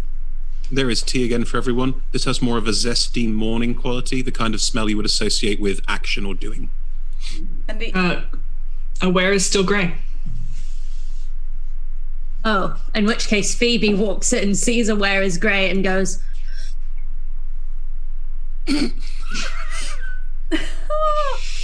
for anyone who doesn't know, that's how Aware's name is said. badly. Yeah, badly. Translated from Changeling. Yeah. At that, Aware, if like in drinking tea, is gonna like snort and like is gonna try to come out of their nose, and like it is both extremely endearing and fucking hilarious that somebody would try to say their name if they couldn't. Aww. And then Phoebe's just gonna tuck in. Yeah, I think Tender's going full tuck in mode as well.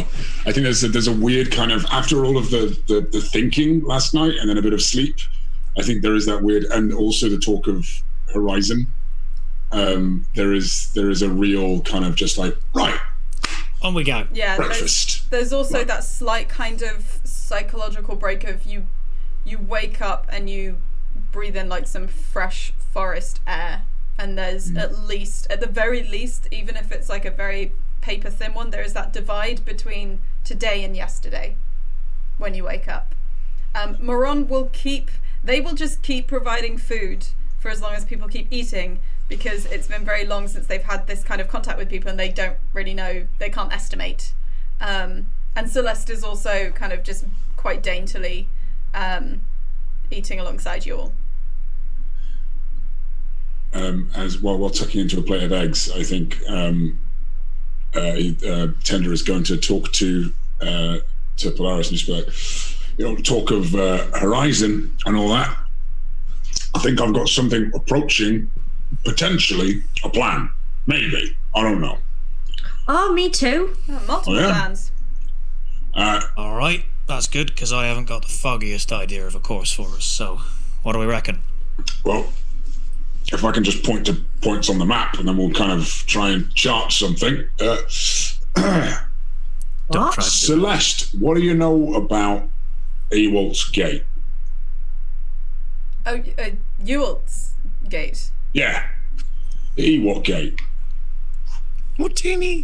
We can just refer to it as the gate. Well, if you want to start breakfast with some rather large concepts, it's where myself and Adon and Siweska and Narisha gained the immortality that we have. And it's where we always return to whenever we die, for lack of a better terminology. Do you know why Kalia wanted to destroy it? And what do you think would happen if they did?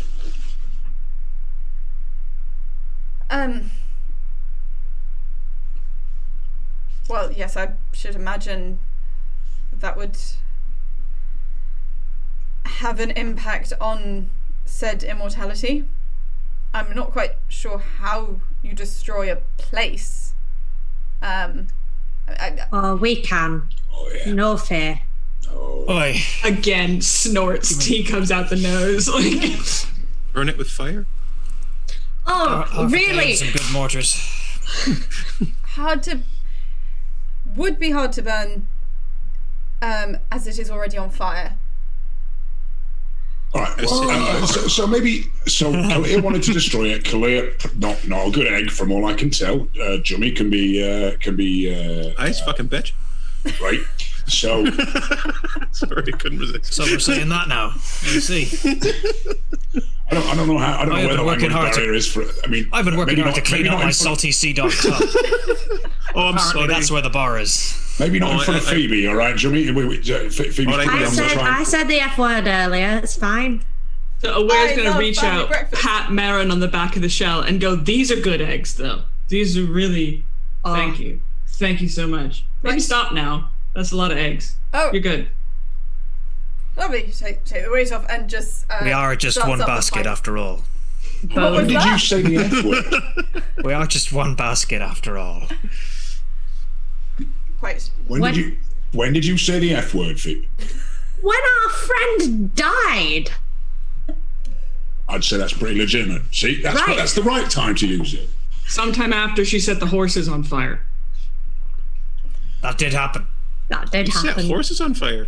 Okay, look, it was expedient. If you don't deserve us, if you don't love us at our horses on fire, you don't deserve us at our eggs for breakfast. All right? No, I've got no problem with setting horses on fire. It's just really. We had a rather large problem with setting horses on fire. Did it mean you got away from someone? Yes, thank you. It seems expedient. No, I mean, more accurately, it meant they couldn't get away from us. Yeah. Also, speaking of not being able to get away, what if we just put like a big cage around this place? You know, the Ewald's Gate.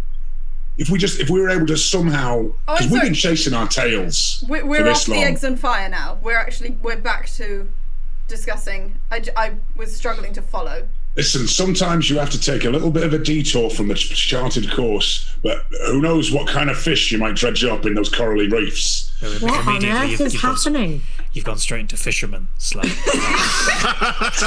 That is a very different walk of life. I don't claim to be a fisherman. I'd never tell a fisherman how to run his trawler. But equally, there's a lot of respect there, but you want to watch yourself. All right, well, maybe the pirate stuff is your thing. Maybe the fisherman stuff is my thing, all right? I was just trying to bridge a gap.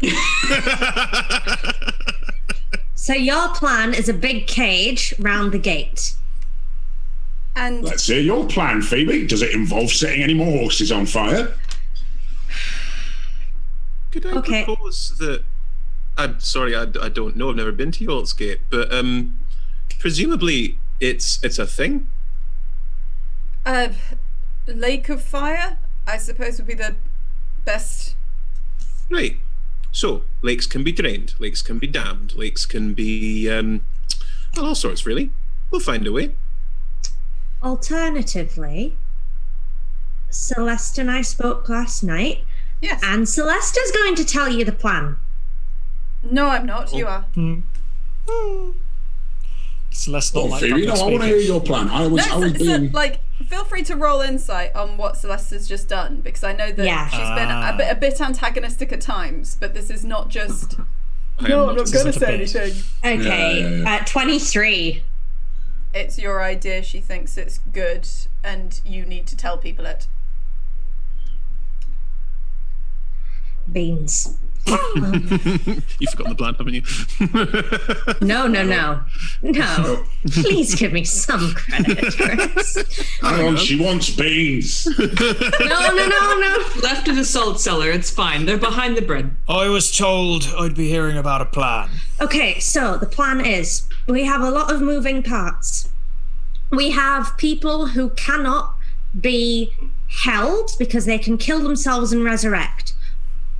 However, who are we as people who sort of reincarnate ourselves to decide whether living a long time is a good or a bad idea? If we destroy the lake where, Celeste, for one, is able to come back, then we destroy somebody else's lives, one long life, whatever.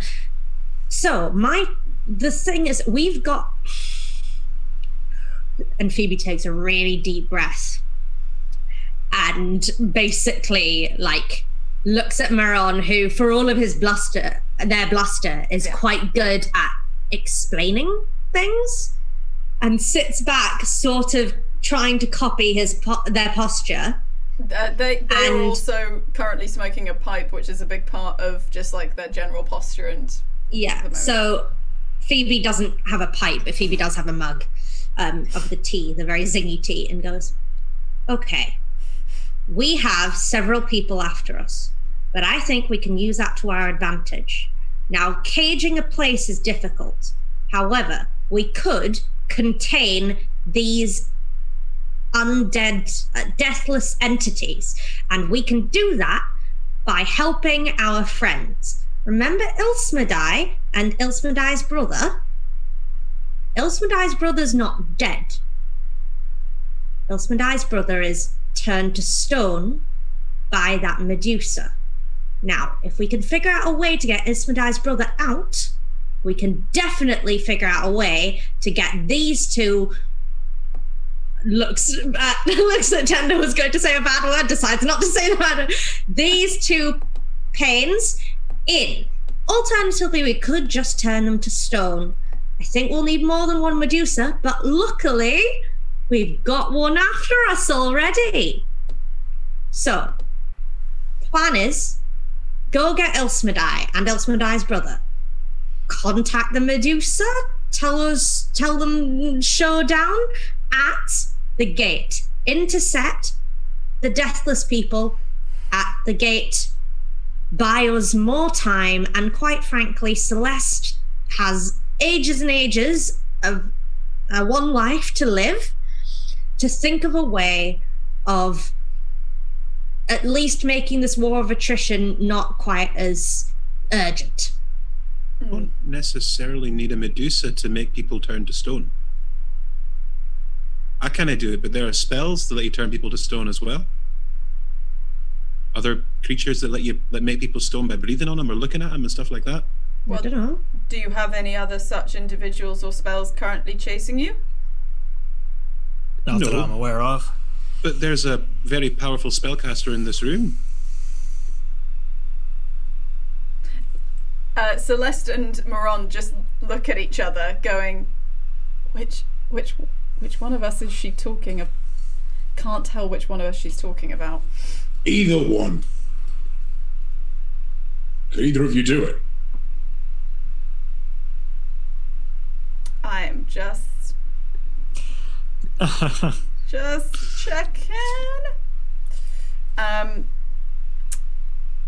Moron kind of sits back. They just take a whiff of their pipe. That's not really. I more hands. To be honest, we've found that most magic boils down to either some fire or teleporting or a big hand. Some combination of with you. those normally does the job. I can. May I ask why you haven't before, then? Because we're not always in exactly the same place at exactly the same time.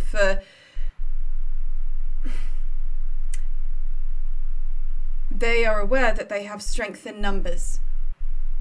And the moment that I was not on their side, it became very much 3 against 1. Now, exactly how do you propose that I turn all 3 of them to stone simultaneously, so that another cannot then kill me, send me to Uelt's gate, find some powerful magic to undo what's just been done, and then I'm right back to square one, except I've infuriated and inflamed them even more. But that was when you were on your own, and you're no longer on your own. Yes, salient point. So we find them, we isolate them, we turn them all to stone. Without trying to, no offense, Thierry, it's a very good plan, but having a Medusa that might turn us all to stone also seems like a very scary way of going when we've got an ally who can just do it. I do think that there is probably some combination of the two Right, that too. plans. If we sent the Medusa to the gate just to be there, and then You will have to. kill. It's the kind of place that you can't simply point someone in a direction and say 100 yards that way. You can only access it by sea, And it will be a lot easier if the Medusa is traveling with someone who already knows where it is. We also have the little issue of the Medusa not necessarily being on our side at this point, considering that we are the reason that they are, I don't know, currently petrified. No, they're fine. Remember? I know that they were going to be. I just don't know if it has been done yet. You can assume either way. Nyashem said that she was going to do it, and enough time has elapsed that the time period she said she would do it in has passed. Well, can I make a proposal? You said that there was something the Medusa wanted, something to do with someone called Il Smedai, who I don't know who that is. But, Dragon friend. okay. Is it possible we give the Medusa what they want? No. Well, unless... Oh, do you know how to remove a soul? I don't know how to remove a soul. Isn't that why we came here in the first place? Oh, there's more! Ah, right. No, we said... Remember, Maron, I was like, hey, do you know how we would unpetrify? Oh, yes. Oh my God, thank you. We said we'd have a little think. Well, there we go. Been a bit So busy. if we can do that and get the Medusa on side and help them, then there's no need to have this sort of like, oh, chase us. Whoa. Like we can just literally go up to them and say, we need your help to do something big to save the world, which you live in, so you probably want to keep around.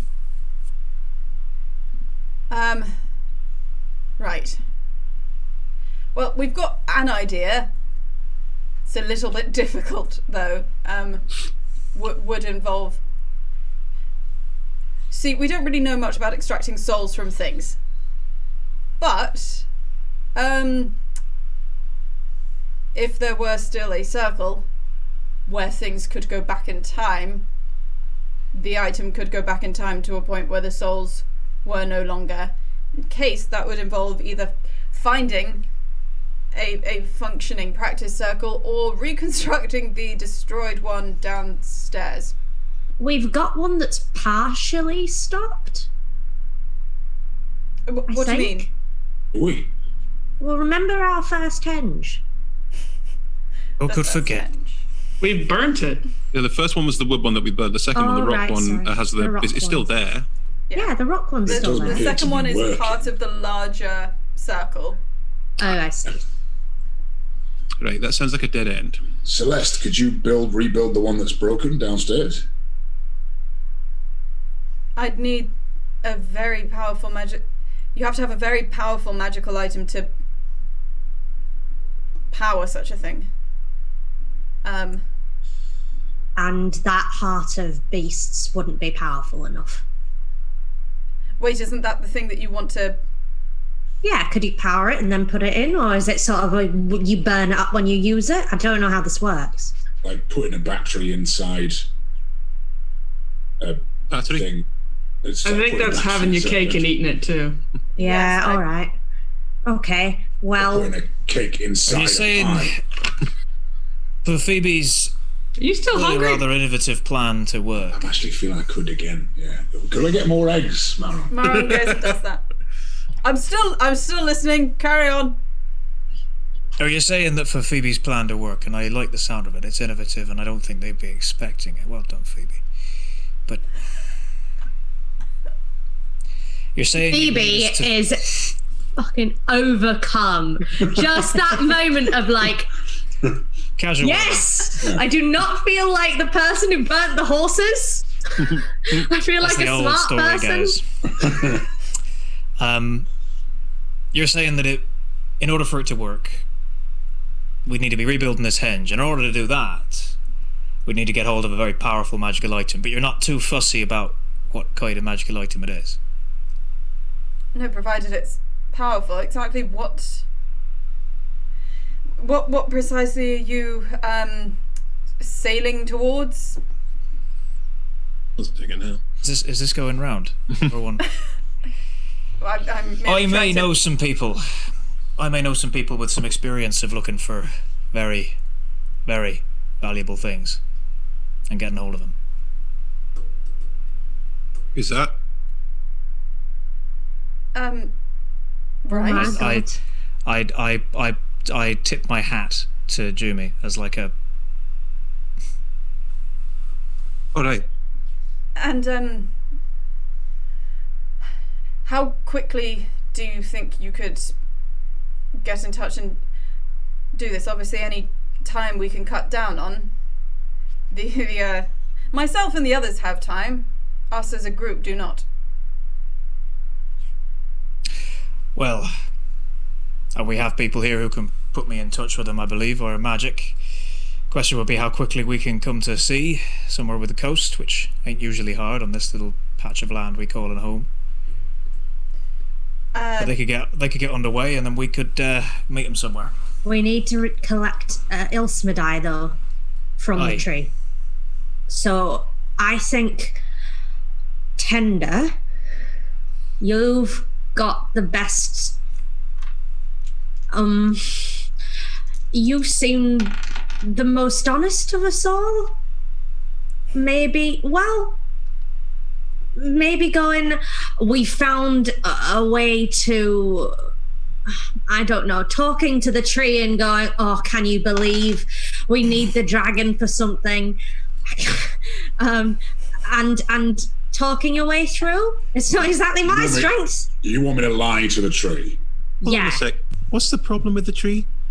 Because in my timeline they were fine. We just don't know. We don't know we can trust them, that's all. There's been some musical allegiances going on. Right. Why do we have to tell the tree at all? Why don't we just tell Ilsmedai? Because the trees, they're in the tree's custody, aren't they? Yeah, but they're also a dragon. But you left them in the custody of Narisha. Ah. That's who you left them with. Though Aware did tell Ilsmedai to not trust Narisha just as you left. Okay, well, message to Ilsmedai then, and tell them to meet us here? If we're going to rebuild the circle here, then bring in the dragon and the item here while we go and find another item that we can destroy so it all works, thus getting everything back the way it should be. So we've got a Medusa on side, which we can take with us to the gate so we can turn everyone to stone.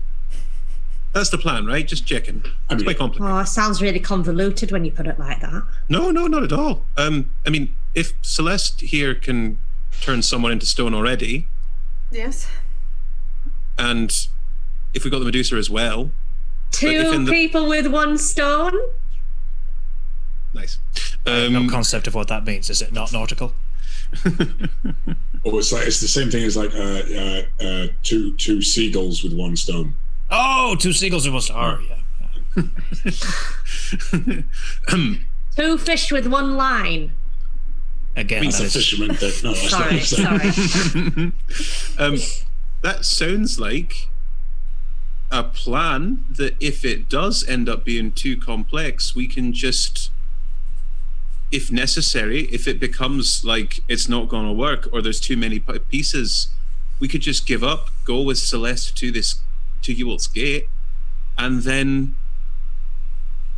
try it just on our own. Moron. Because go on. it's possible, right? We also made a promise. If we can separate to Ilsmedai, if we can separate her brother from this petrified egg, we promised we would. And I, for one, think that keeping our word is probably the only thing that's going to separate us from the people who we're trying to go against. It sounds like we have to do that anyway, because that's the only way we're going to get the Medusa on side. Until the soul is freed from the egg, then they don't get what they want. For Ilsmedai to get what they want, the Medusa has to get what they want. All I'm saying is that if we get started in that process, but then time becomes a factor and we got to go stop the Deathless people before, we could just do that after. At this True, point, but go on. We will have a Medusa on side if we do manage to do it. But yeah, you're right. This is a no lose situation.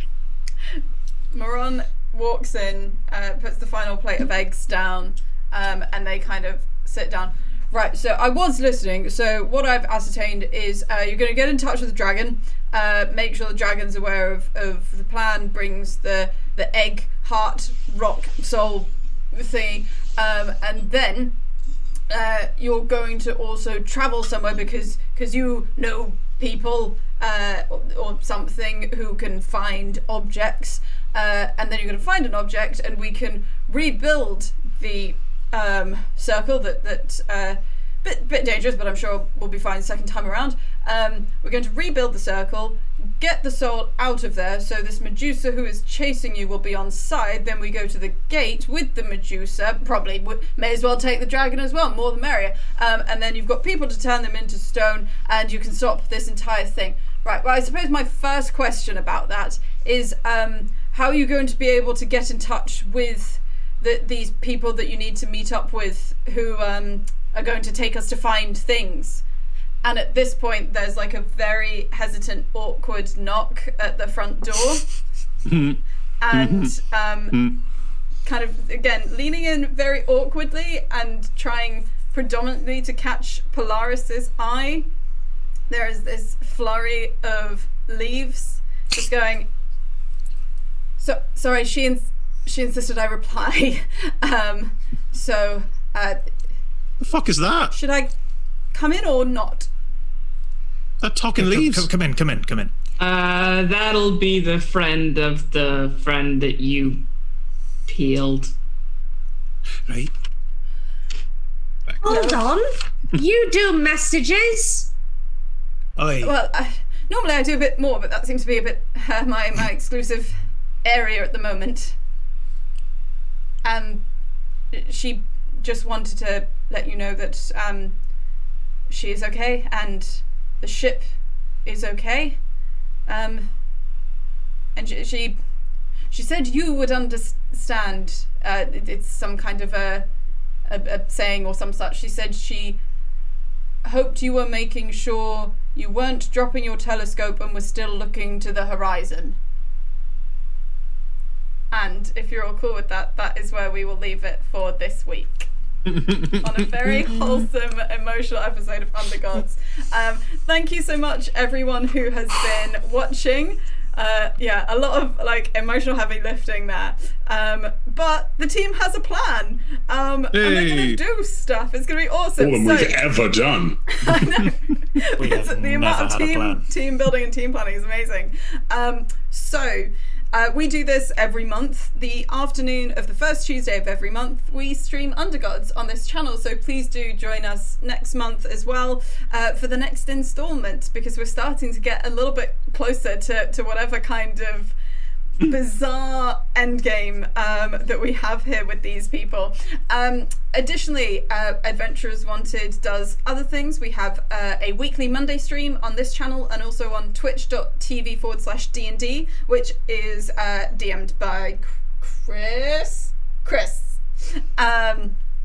That you can watch. That's Icewind Dale Corrupted. It's based around the new Rime of the Frost Maiden book that is on pre-release or something.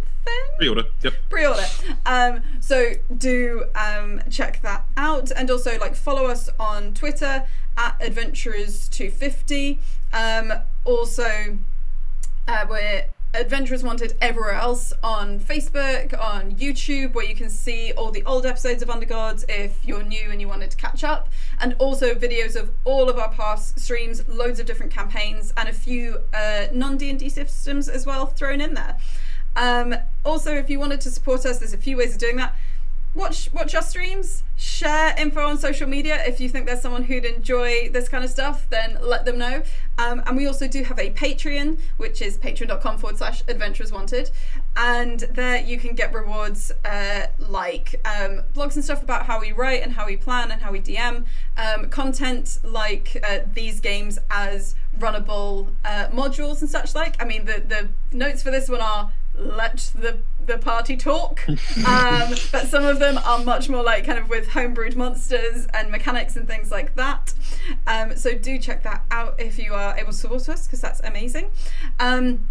Additionally, a big thank you again to our sponsors, to D&D Beyond, so go to dndbeyond.link/adventurers wanted to check them out, to Ultra Pro, who are at ultrapro.com, to Heroforge, who are at heroforge.com, and additionally to Thornless Rose, who is at, I believe, thornlessrose.co.uk, and take a look and use the code Undergods10 for a discount. Speaking of which, the winner of this lovely little set of dice, do look out for your, I think they're called Whispers on Twitch, but we will send you a message to ask about your address, is Cheetah, or like XX Cheetah XX, I'm not quite sure how to pronounce, but we will get in touch and try and get some dice to you. Thank you so much for watching. I'm now going to throw to the lovely people around me to plug any other bits and pieces that they are currently doing. So take it away, standard like alphabetical order for the sake of ease. Cool. As Chloe mentioned, I also DM the show on Monday, so do check that out if you get a chance on our network. I have also recently started work on another show I'm working on, which is a Dark Sun 5th edition D&D campaign called Tales from the Silt Expanse. That's going to be with the LFM network. You can find them at LFM_network on Twitter and on Twitch. The show will be launching in September, and very different D&D take with the world of Dark Sun, which is a little bit more interesting. There's some fun stuff. Check it out. A little more indistinct and less diction, the world of Dark Sun. Desert sand fighting. Cool. Nice. I currently am sort of working on little bits and bobs. We've just finished doing our little show called Sherlock Holmes in the Case of the Symmetric Mail Shot, which is a interactive Zoom show. I'm trying to make more of those if I can. So I want to do a second episode of Sherlock, and we're also working on a bunch of other stuff. The company is called Control-Alt-Repeat, but it's spelt really difficult and weird, so you can just look for me as Alwyn the Terrible on most platforms. You'll find I will be shouting about the stuff that comes up in the near future. Watch this space. So you can find me on Twitter at the Sarah Griffin. You can find me on Instagram at Griff the Griffin, and there you will find 9 Foot Square, which is a limited web series featuring some of the lovely people here on the stream today. Co-created with my co-creator, Reese Lawton, and I just blanked on the next thing that I wanted to talk about, which was both Reese and myself and many of the other lovely people on this stream will also be appearing in La Théâtre de Phoenix Wednesday evenings, which is the live voiced Phoenix, right? Please, if you would like more of our faces, find us there. Hi, I'm Hannah. Please find me on Twitter at Challah Out Loud, CHALLAH, and then out and then loud, because I'm Jewish and I like bread. And I am Jewish, and I think it's the thing I'm going to plug is if you are working in TTRPGs right now and you would like a Jewish consultant or someone to talk to you about why we play clerics in a very certain way and why we have to be careful with goblins, I'm very happy to talk about these things. I think especially in the UK and the US at the minute, there's a lot of anti-Semitic content, and I'm really proud that Adventurers Wanted is definitely supporting me, but I know that there's a lot of work still to be done in ways that a lot of Gentiles don't really consider. And also watch my Twitter, because I have huge news coming out in the next 2 weeks. So yeah, thanks. Hello, you can find me on Twitter at TomBlackUK, and I am currently appearing in and co-created Jury Duty, another online interactive Zoom show, and it's very good fun. You can have around 12 people, so some fewer, some more if you like, either in a private booking or buying a ticket for a public show, effectively, as the name suggests, carrying out jury duty. Not quite how it works in real life, it's much more exciting and is over in less than 2 hours, but the plan is to interrogate a defendant, played by me or by one of the other talented actors involved, and use very specific bits of evidence to work out whether we're telling you the truth, whether there's things we're not saying, etc., etc. Kind of escape room meets immersive theatre, all done entirely safely from the safety of your living room or wherever you choose to access Zoom. And that's available online right now. You can go to jurygames.com. Jurygames.com is the new identity we've got for it. So Jury Games is the company, and rather like David, we have some plans for some other episodes as well. So there will hopefully be some more coming this autumn. But for now, you can find Jury Duty at jurygames.com. Thank you. Cool. I think Theatra Definiques you can find at twitch.com/Chazared or Chaz Redhead, but I think it's Chazared. It's Chazared. Chazared. Yes. I'm going to very quickly plug something I do outside of this, which is make small-scale TTRPGs and such like. If you go to rollflipdraw.itch.io, there's a variety of things there, and the things coming up include time-traveling heist game and a series of 6 solo TTRPGs that are all kind of Twilight Zone flavoured, but each has their own different structure. So if you're into just different little bits and pieces to try out, then do take a look there. I think that's all of the kind of wrapping up AOB. Thank you so much to Ellie, who has been our moderator in chat as well, and does like lovely, wonderful work. Do check out Flintlocks and Fireballs that Ellie is a part of. And I think we're going to leave it there, but hopefully we will see you soon, either on Twitch, on YouTube, or somewhere else digitally. Thank you so much, and goodbye. Bye. Okay.